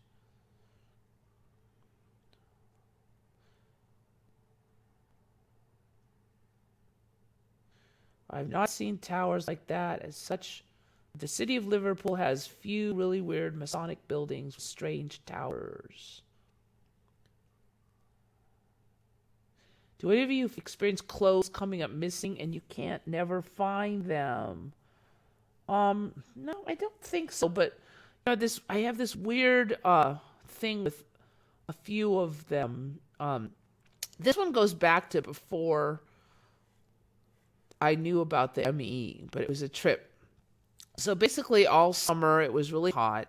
So for months I just wore like shorts every day or really thin pants, and I didn't wear my jeans. And then after a few months I put my jeans on, and you know how muscle memory is. When I was buttoning up the buttons and zipping it, I put on this pair and everything was backwards. Like I went to do it and it was all backwards. Now, there was actually a timeline I was in where I read up on this, and they said that the buttons and everything are backward for men versus women. And so I just assumed that somehow I'd gotten somebody else's pair of pants mixed in with my pants. And I was looking at it, I'm like, well, it's exactly my size and height and everything, but it can't be my pants because it buttons backwards. So I get out another pair of pants, and that one buttons the same way. They were all like that, and I thought I was flipping out. I'm like, what? I forgot how to button pants now? I'm not sure if that men's versus women's button thing is currently functioning, because last I checked, it wasn't anymore the case. Basically, I just got used to the new buttoning, and now that's how it is. But so that's what happened to me. All the buttonings reversed sometime during the summer, which is a trip. So there was that. And then about 2 months ago, this one kind of stretchy pants that I sleep in a lot got some weird little symbols on the outside banding. It was just like logo symbols. And I knew that wasn't there before. So I'm like, oh, these pants are getting Mandelaed. Well, I went to put them on yesterday, and the pull cords are actually down inside the pants now, which is ridiculous. So I put them on, and then the pull cords are backwards, is how I would call it. So I'm like, what? I put my pants on inside out. So then I take them off and I reverse them, but now all the seams and the pockets are all on the outside. I was flipping out, trying to figure out how to put these pants on. Who puts the pull cord on the inside of pants? I've never heard of that. I mean, you want the pull cord to dangle down the inside of your leg, or you flip it out? Anyway, those pants were never like that before. Totally weird. I mean, it was just a trip yesterday. I'm like, what am I, smoking something? Which way is the way to put on these pants? And then the logo, I'm like, oh, great. It's got logos on the inside and on the outside, so that just confuses me more. Weird. Sometimes the Emmy stuff is just so weird.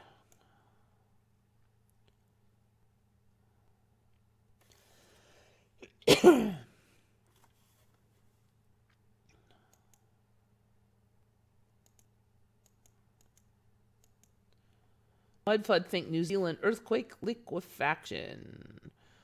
Yeah, well, I was just talking about that in recent episodes, that level of liquefaction is totally alien to me. The level of liquefaction that we can get from earthquakes here. It used to just be that a liquefied area would experience more shaking and more settling. It wouldn't actually turn to liquid. They would say liquefaction was like jello. It didn't actually liquefy. But it's interesting because thinking about it, the name of it is more logical here because things actually liquefy.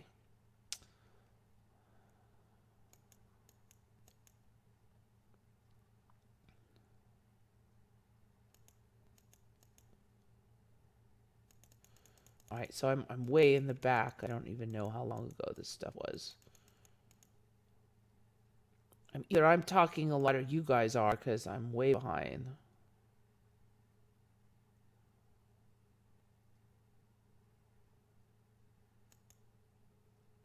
Three is always used as a summoning, like Bloody Mary, blah, blah, blah. Yeah, for me, three is always a summoning. Except for for me, there was one, and I think it was Bloody Mary. You had to say it 100 times. And then if you said it 100 times, something would happen. I'll tell you, all my friends always chickened out before it was 100 times. So if it was only 3 times, then we've already summoned demons like millions of times. Because we'd always get way past 3 before people would chicken out.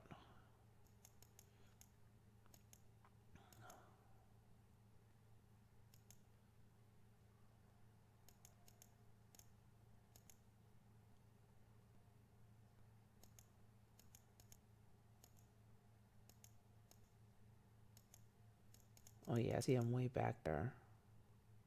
Her voice is doing the robot. Does it sound really robotic? I've noticed that a lot of the mics do that. I mean, if anybody has any advice on how to tune the mic, I'm totally clueless. I read a bunch of stuff and I still really didn't know what to do. Her stream is like slow but fast on my end. It sounds like her voice is being slowed and lowered, but then it goes fast and choppy. Autumn Nichols. You may want to just close the stream and start it again. Sometimes that'll fix weird problems, unless everybody's having it.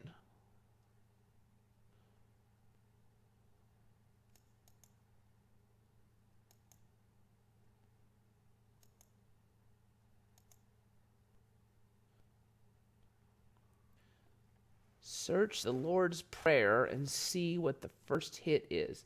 Now, the thing with Google is supposedly, from what I've read, it changes its algorithm according to where you're located and things like that. So if I Google it, it may not come up with what happens if you Google it.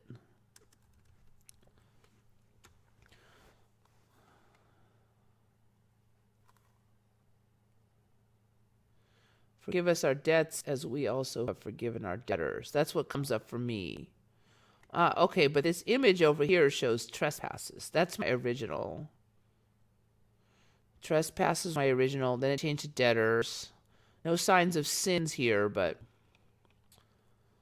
So the first one for me is debtors. Here. For my Google search. But the first one for me, and the only one was trespasses.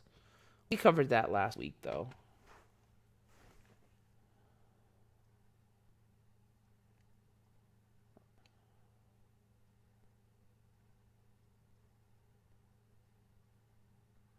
Is everyone owned by a pet? Is that what we have in common? Yeah, I'm owned by this stray cat now.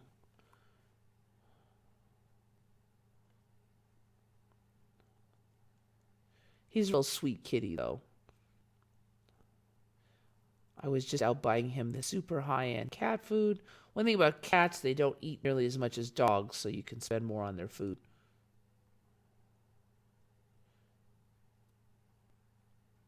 UK today was trespassers. Thanks.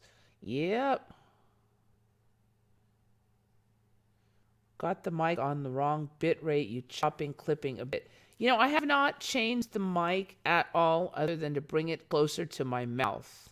The exact same settings it's been on forever. So I don't know. I may well have it on the wrong bit rate. How would you know how to fix it?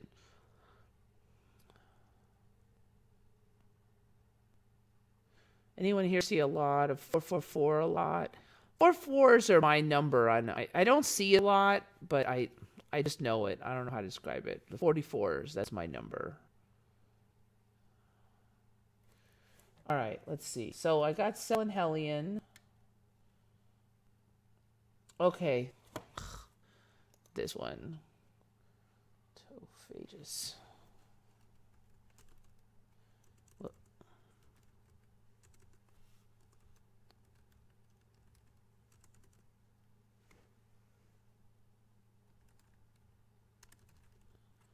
Probably spelling that wrong now. Tophagus. Okay, that's it. Tophagus gout.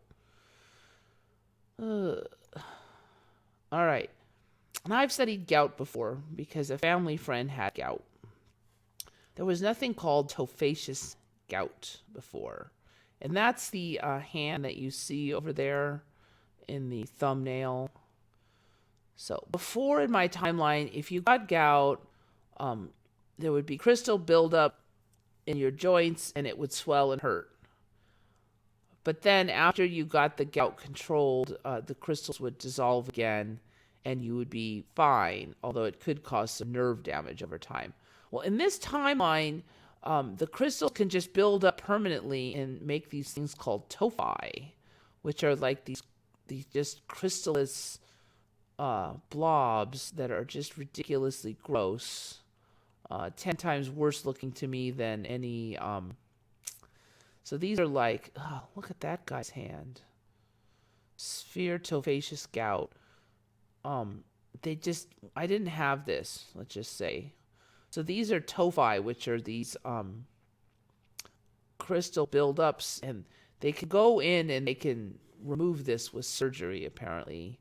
But it causes a lot of damage to the tendons and stuff. Here's some that have been removed. Here's some more.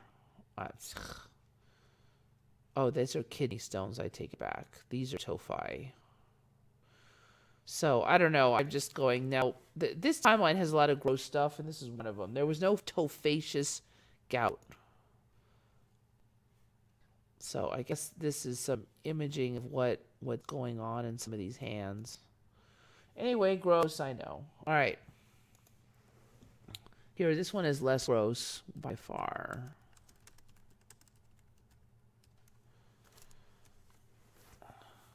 This is not my image, but about 2 months ago, this is what this guy looked like for me. This is very close. I think this one was supposed to be in Arizona.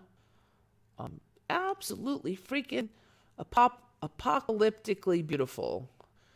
Somebody took this image in Arizona, this video. This is what this guy looked like for me. It even went past. It looks like it ends right here, but for me, it just kept going. It was almost the whole sky all the way back behind. People were commenting on it. I'm on this thing called nextdoor.com, which is like a local people. You have to live locally to be, and then you only can get connected and talk with other locals. So we're supposed to talk about things that affect us, like somebody lost a cat. There's a big bunch of junk dumped on the street over there. Who do we call? That kind of stuff. And there were so many comments that was the most beautiful sunset that they've ever seen. And it's just funny because if you look at it from an ME perspective, a lot of these people are unconsciously, repeatedly supporting the ME by saying things like, you know, I just thought I saw the most beautiful sunset ever last year, and then this year's sunset beat last year's sunset. And it just seems like every year we have better and better sunsets. Well, yeah, that's what's happening. Every year we really are having better and better sunsets by far. And so absolutely exquisite. We never had, you know, I used to piss and moan that we did not have good sunsets in California. And that it was just hardly any, and people would say, We'll just get a tiny blush of red, and that was as good as it got. Now it's just insane. It is just amazing. This is the one thing when I feel really depressed, I just try to think, well, look at how pretty the sunset is. So beautiful. And it's often. Then after the sun sets and it's pretty dark out, there's this weird glow almost always where the sun went down, and it looks like orange juice. And that's just new for the last few years, but it gets stronger all the time. I call it the orange juice glow because it's just that color.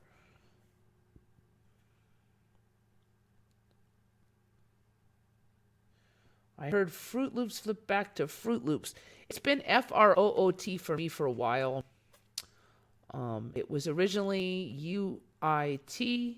Then when I first learned of the ME, it was already OOT. And it stayed that way for quite some time for me. And then a few months ago, it was UIT for just a few weeks and then flipped back to OOT. That's my timeline. I've definitely heard a bunch of other versions, though. And I don't know, PG2424, if you're on Redcon, but somebody on Redcon said just the same thing as you, that it just flipped back to OOT for them. So I don't know if you're that person or you're a corroborator, but... See, for me, originally it was UIT, but I've definitely heard people on both sides of that fence.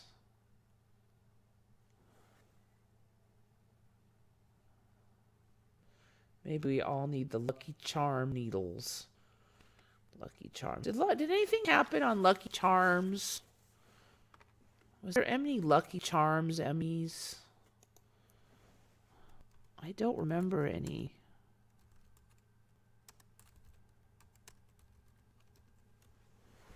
Just occurred to me. I don't know why, but my brain wants to know if there's Lucky Charms Mandelas.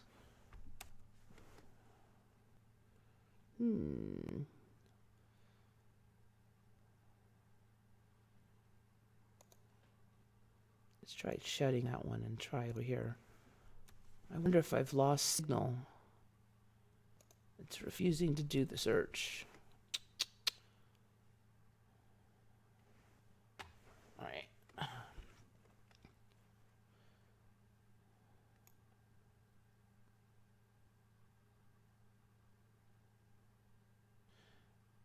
Ouch, ouch, ouch. This has been an incredibly painful scream. Why? What happened? I mean, nothing happened on my end.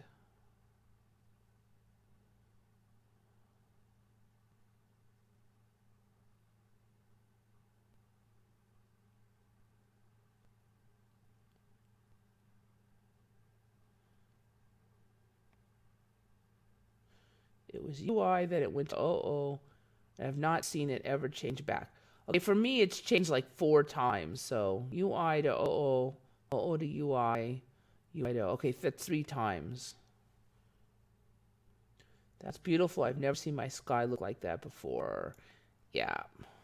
I hope you guys are still getting this because it's not... Google does not appear to be working for me. Let me see if Google itself will come up. Nope. Let's see if Bing will come up. See nothing. Oh, there's Bing, but it's really slow. I forgot what I was going to search for now.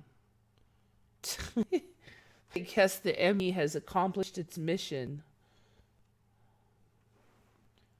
Anyone ever eat at Sago? No, can't say that. There goes the mic sniveling again. I've noticed the chemtrails are spreading out a lot wider. This timeline, they do tend to spread a lot. Although there hasn't been many chemtrails for me in the last 6 months compared to before.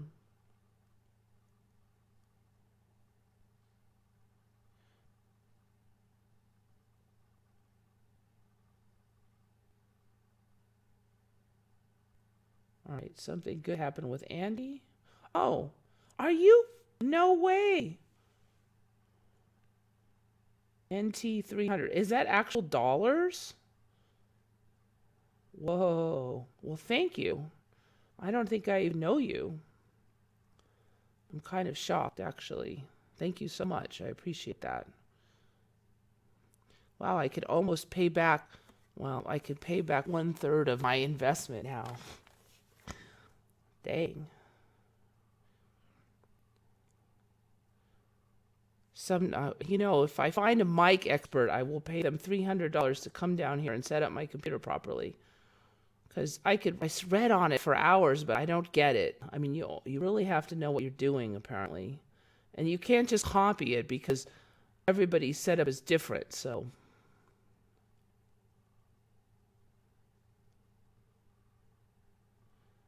Whiskey is great at the maps. Yeah, Lone Eagle does a lot of map stuff, too.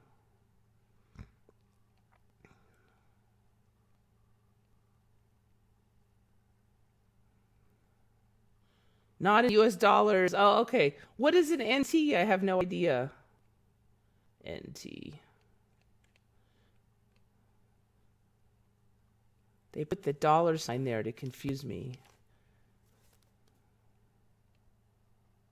But yes, I still appreciate it. Thank you. That is it's not April Fool's yet. New Taiwan dollar. Okay, got it.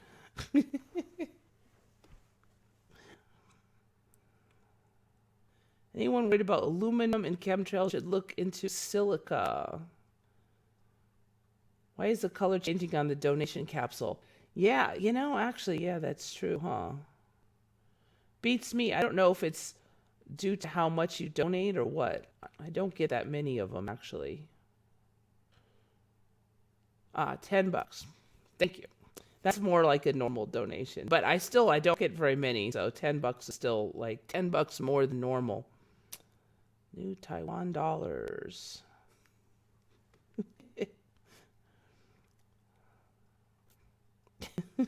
It's kind of funny. I don't know why. I'm just in one of those moods. All right. This has been one of those New Years. All right. Want to see what else we've got yet. Fire in the sky. Okay.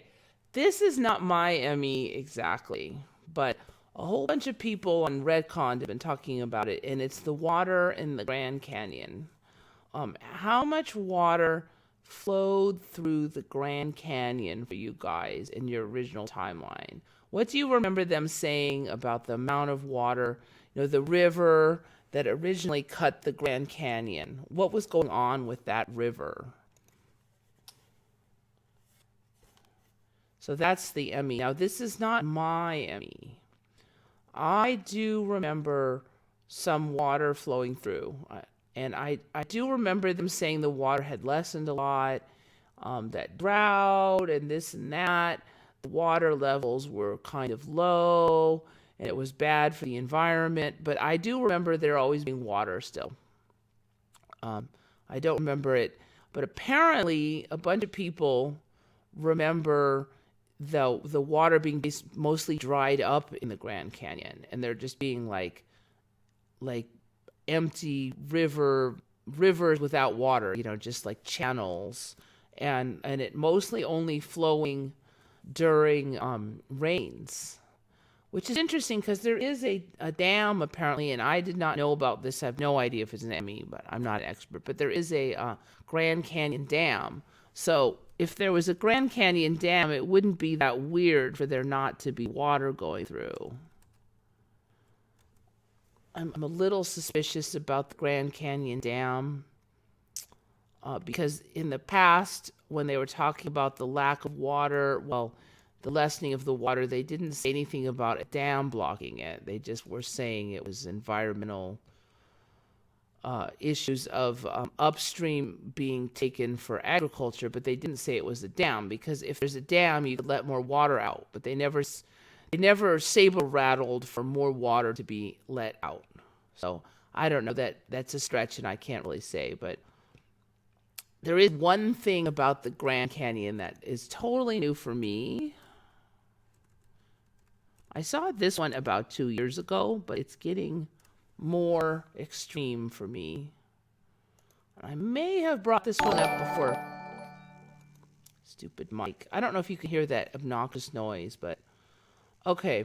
Horseshoe Bend is new for me. This is in Grand Canyon, and showed up a few years ago. It's getting more pinchy over here. It's more and more horseshoey shaped as time goes on. But that's an Emmy for me. But some people are saying they just remember Grand Canyon being mostly dry most of the time. So, weird. Paul James, $2. Thank you. Appreciate that. Cool, I got 2 of these super chats today. And it is a different color. It's blue. Okay, so the color must have to do with the amount. Yep. Andy's was like orangey colors, and then Paul's was blue colors.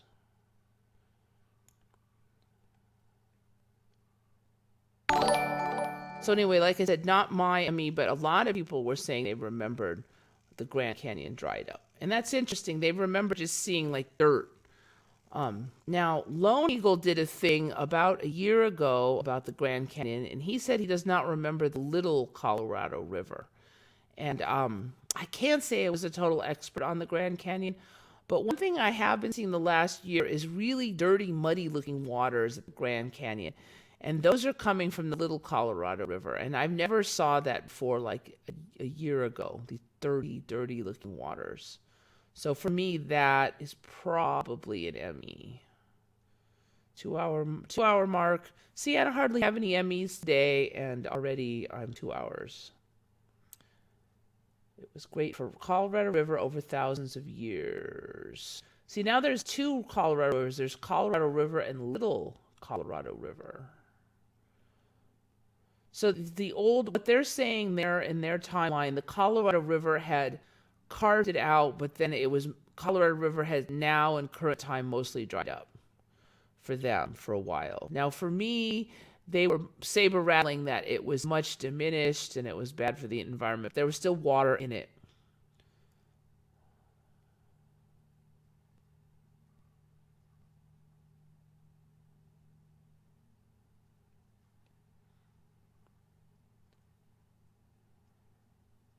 Crazy World of Normal Helen has to get off. Nice. Thanks for coming. Appreciate it.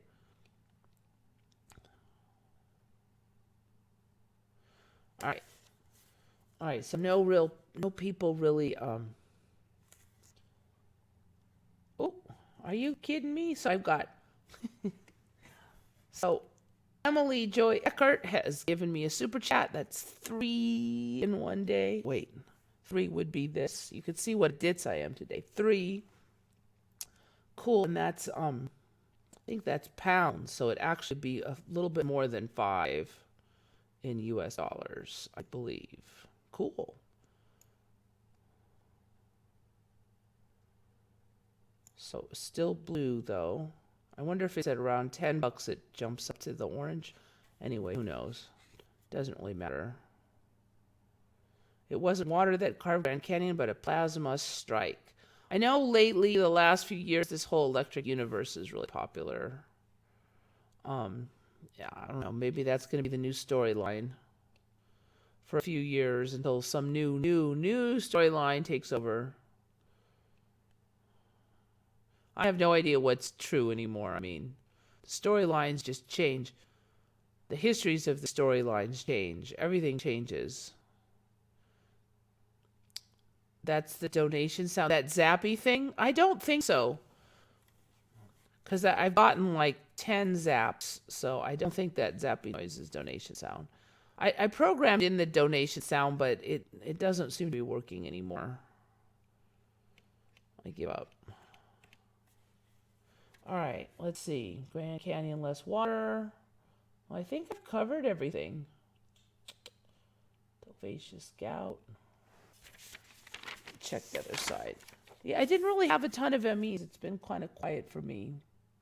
Yep, that was it. Still managed to stretch for 2 hours, though, somehow.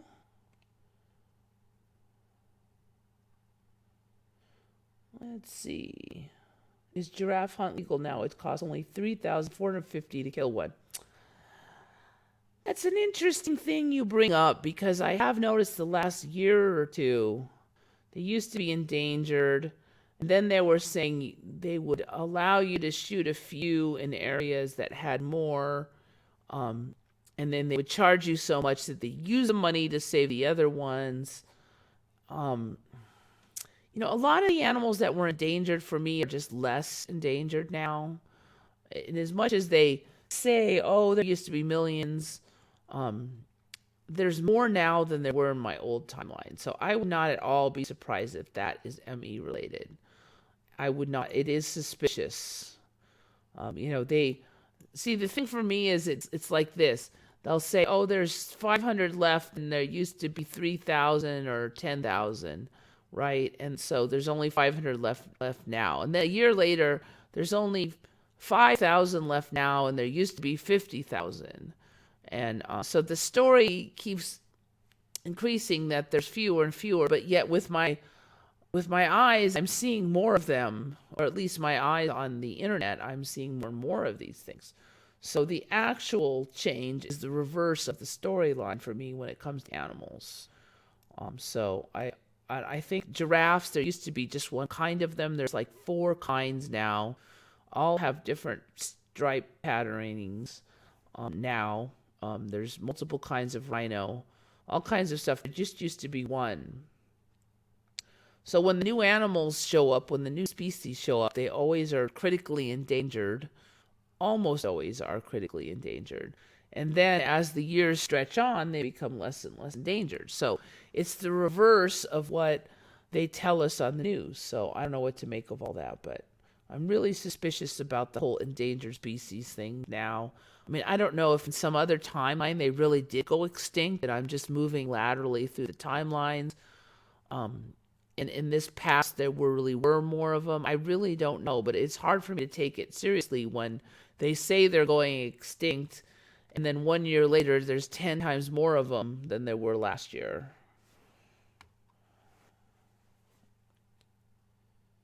I heard a theory that the simulation was rebooted or reset after only one cataclysmic event in 2012. I heard another story that there are several cataclysmic events that have been reset. Well, all I can say is the ME is ongoing. Things keep changing. It's not just one set of changes. What that means, I don't know. One cataclysm, a million cataclysms. Was there only one in 2012 and we're still making the changes from that? I don't see how there's any way to know. I mean, I'd really like to know, but these people who are saying this is how it is, how do you know? Where are you getting this information? I mean, and then they'll say, I don't know, one guy will say one thing, one guy will say another. There's like 50 versions of things, and people come on here and state matter-of-factly or fact. I'm like, how are you going to know? I'd rather just sit on the fence for all of it. I mean, I have some theories, but I'm ready to throw them out if I get different evidence, believe me.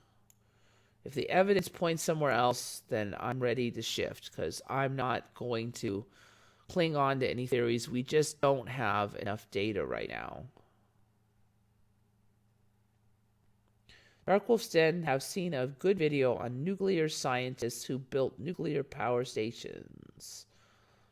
Yeah, there's some weird stuff that have been popping up in the history, like these little atomic energy play toy generators that were supposedly around like in the 60s or something. There's just a lot more stuff here, weird tech things and stuff. I do agree it's important to explore theory. Yep, definitely. But, it's frustrating for me because we just have so little information to go on. And I can somewhat confidently point at various trends. Like we've all seen that a lot of the logos and company names, the letters are getting squished together. The cross on the T is losing bits. There was a lot of the A's were turning into upside down V's. We saw this trend. But what clue? You'd think it's some kind of clue, but what? So there's just so many like that, just little things. Okay, so we've got more kinds of animals. Sunsets are prettier. We have more rainbows. Water's acting differently. I mean, so physics has changed, basically. I firmly believe that physics has changed in a lot of ways, but I don't know. What did the trends all mean? people are meaner online than they ever were. I think people have gotten more shallow, at least online. I can't say I've necessarily seen that with people near me, but there's a lot more stupidness on TV, it seems like to me, but I don't know.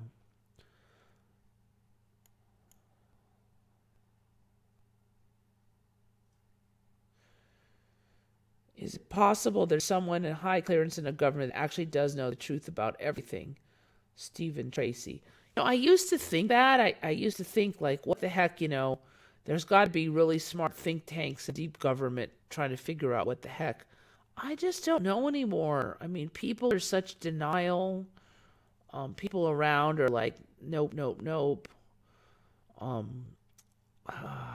The details of government keep changing. So I don't know. I don't know anymore if that's the case. I mean, it just seems totally ridiculous to me that just regular people off the street with all different jobs and stuff, and we're not super geniuses or anything, and just like a few channels are basically, YouTube channels are basically stuck with trying to understand what's going on here. That seems ridiculous to me, but I don't know. Somehow that happened.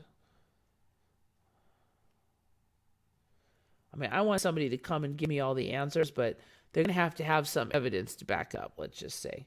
Because there's always somebody coming out of the woodwork claiming to have all the answers.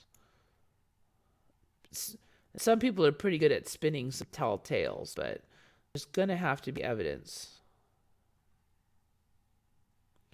It's possible I could see Emmy ramping up real soon if Q computers are behind it. A company just announced a commercial quantum computer.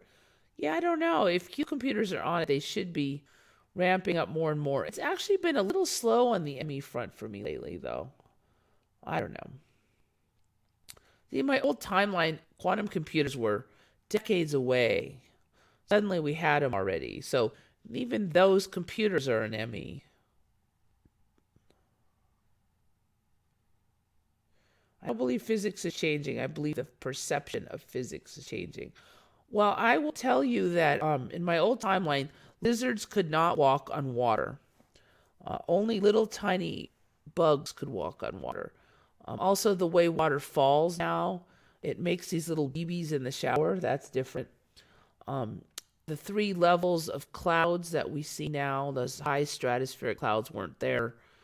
The airplanes have smaller wings. The engines are more far forward. I don't think that those airplanes would not fly in my old timeline. They needed bigger wings than they do now. Also, you've got birds that can carry really heavy crap in this timeline. Like eagles can carry small goats. There's no freaking way that eagles could carry small goats in my old timeline. So there's difference in atmosphere.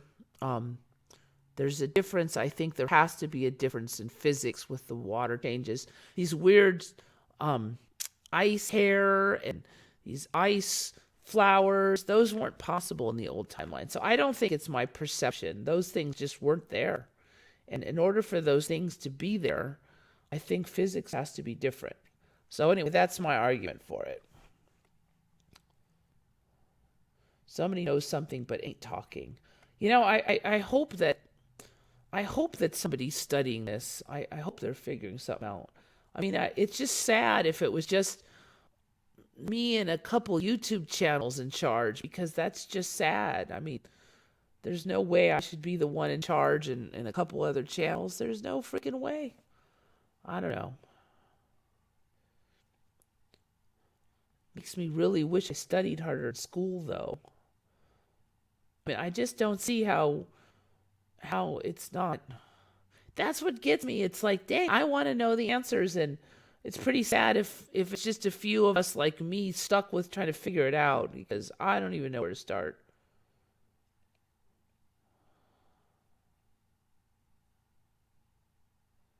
I think they know more than we do about it. That doesn't mean I think they are causing it, though.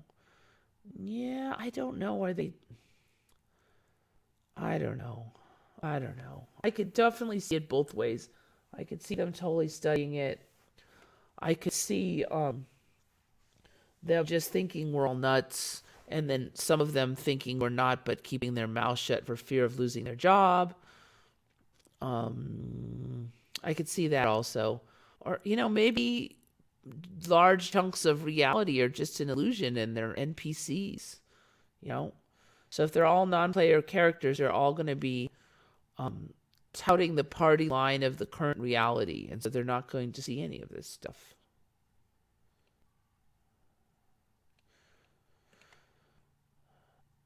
Everything I learned now means very little. I know, but it does let us see the ME. If we didn't know all those things, all those years in school, then we wouldn't know that things have changed. So there's that. I don't see much use for all that old knowledge, though, other than to know it's changed and maybe see some patterns. But so I see a few patterns. I mean, I have to say it's not helped me in any way, shape, or form, or other than slight satiation of curiosity. It hasn't given me too much idea about what's going on, though. So, yeah. Can you imagine all those years in school being a good little student? All you guys that were goofing off in school, now you've got the last laugh because it's all that stuff we learned is all false anyway now.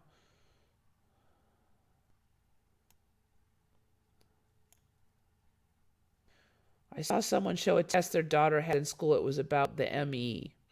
Yes, I did cover that. Was that your channel? PG2424? It might have been. I went to the channel and that person had yeah, is that somebody in power that knows, or is it just the non-player characters protecting us from that knowledge? But it was creepy.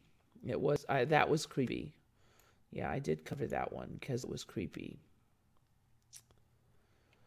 The problem is the NPCs. Are there NPCs, or is it real humans in a secret government plot? I just don't see how all this stuff could change if every aspect of the globe were all real people. So I do tend to think that maybe big segments of it are just Sims or NPCs. But, I could be totally wrong. I don't know.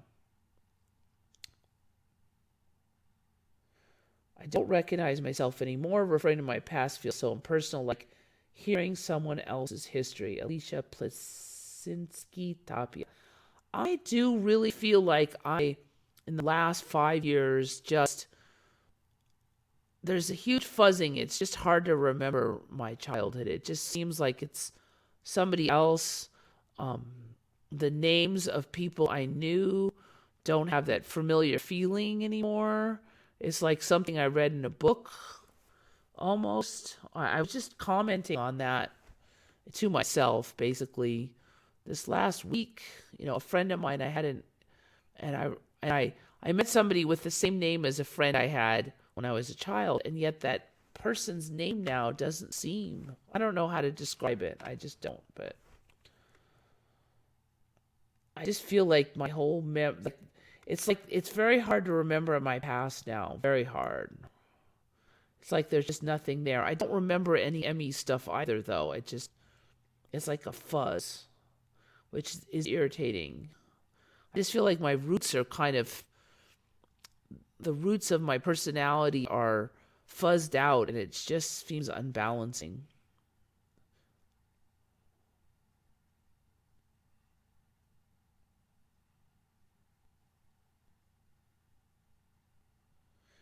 Just because people don't agree with you, maybe they just different realities. Yeah, it could be. What is your opinion of Unimundi's color errors blurring videos? I haven't seen them all, but I've definitely seen videos slowly change. There's a couple music videos I keep my eye on. The characters in there change. And I watch the same version over and over, but the scenery, the cutouts, and these are old videos. There's no new footage. They're always changing. So this one I watch all the time, it gets glitchy sometimes where things jump and glitch, and then later it'll be smoothed out and there'll be new things there. And so, I mean, the stuff that Unimundi says, I'm not even shocked by it. I do think there's always often fishy stuff going on with video, especially as something is shifting in the video.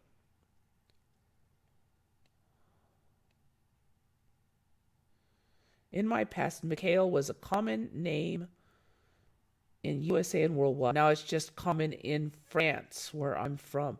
That's interesting. Intrepid Delay. In my timeline, my nickname, Eva, was very common, and that's how you pronounced it. And there was only one way to pronounce it in the USA, and that was Eva. If you saw EVA, it was Eva. And that's why I picked it as a nickname, because everybody could pronounce it. I wanted an easy name for business, so I could say, hi, my name is Eva, and people would not be confused. So that's why I picked that name. Well, Eva is a weird name now. Suddenly, about 4 years ago, people are even telling me that I said my name was different. I'm like, no, my name has always been Eva.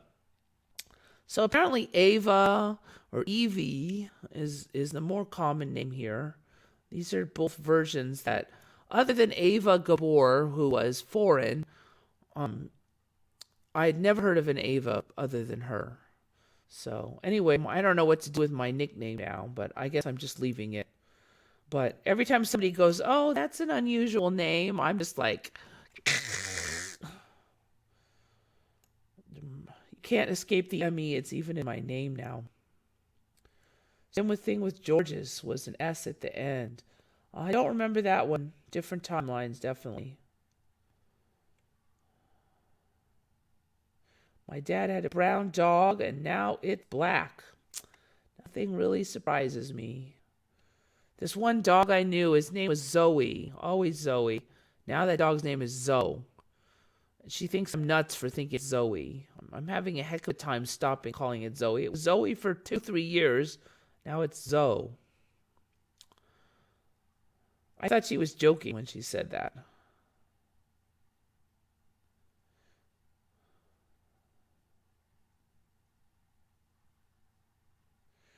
I've noticed that people that don't agree with the idea of Mandela Effects are considered NPCs or somehow towing a party line. That's a kind of divisive rhetoric.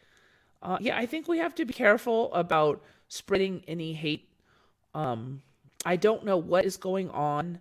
I do think people get downloads of info because they, you ask them, they remember the old Mandela way, and then it's like they stop and think, and suddenly they change the story to fit the current timeline.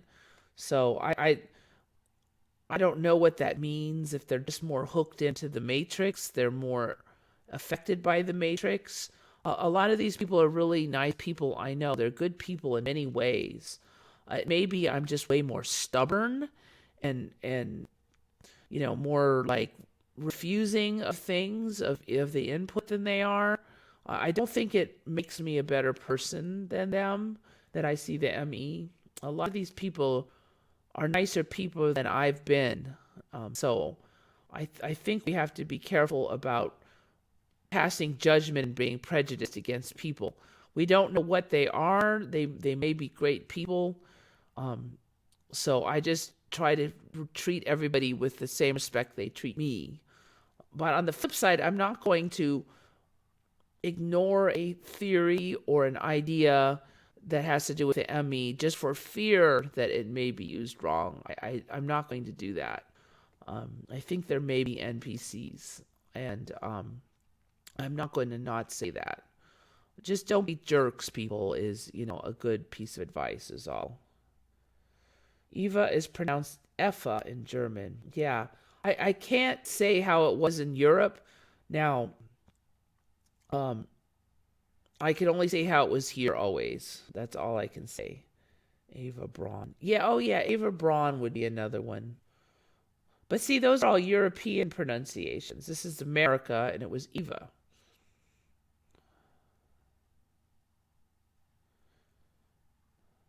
Weirdly, after I learned of the ME, I met this other girl named Ava, and she's totally American. It was just not an American name before.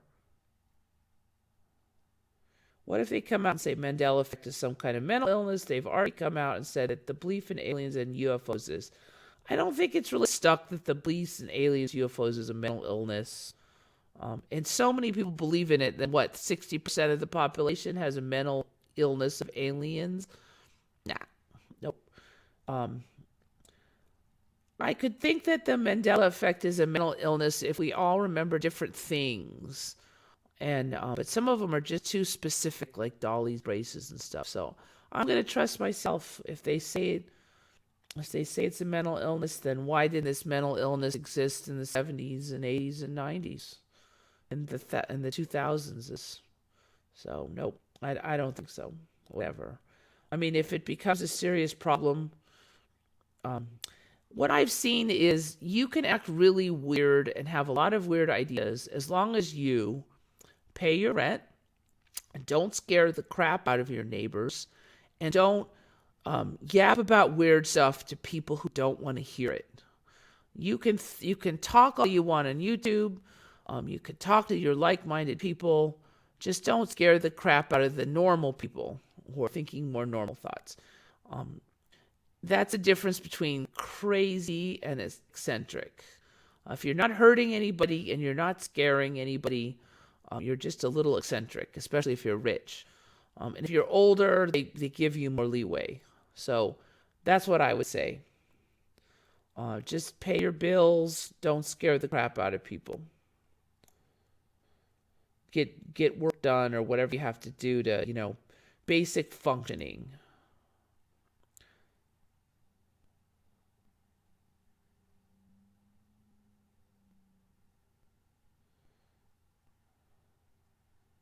Maybe we were all NPCs and we evolved. Yeah, could be. I don't know. When I use the term NPCs, I just tend to think that maybe, a lot of things on TV, they may just be images. There may not be any people, actual consciousness attached. It'd be like a movie, a computer-generated movie. That's how I tend to think of it. When I meet people that I know, like people I repeatedly meet, like sisters and brothers of friends and stuff, I do not use that term for them, even if they don't see any MEs. I mean, I have a good friend, and he pretty much, I don't know, he gets all the downloads, or he's up on almost all of the Matrix latest shenanigans, and he comes out with stuff all the time that every now and then he'll remember it a Mandela way, but he is the guy that I almost go to see what the current Matrix is up to guy. But, he's a great guy. He's my friend. So I don't think he's an NPC. What he is, though, interestingly, is the kind of person that's very much follower. And it's one of my theories that those who see the ME may just be really stubborn people. I know I can be really stubborn. And some of the few in real life Mandela affected people that I have met up with all struck me as very stubborn people. And I don't say that in a bad way. I mean, stubbornness can be both good or bad, depending on the situation. So I wonder if we're just too stubborn to get the downloads, too stubborn to accept changes in our memories. I don't know. Anyways, it is getting late, as Dark Wolf's Den has reminded me. And so I think that me being totally out of everything to talk about is probably a good time for me to cut on out. Everything in this timeline seems to be based on separation, not connection. So when you say that the body and the soul are separate, it is simply a manifestation of this fact. Yeah, I don't know. There's definitely a lot more arguing, fighting, but then I do see other things that aren't so negative. So I think there's still hope for everything. We'll see how it pans out. Breakfast before BRD. Not sure what that is, but anyway, sounds good. Breakfast sounds good. Eating pancakes. I want pancakes. All right. I don't think you're supposed to eat pancakes in the middle of the night. But anyway, it's time for me to go. Oh, thank you all for coming, and all you three that gave me the super chats. I really appreciate it. Thank you. It's a super chat start of the new year. And so Let me get this lined up so it sounds cool. This is Eva signing off for Once Upon a Timeline.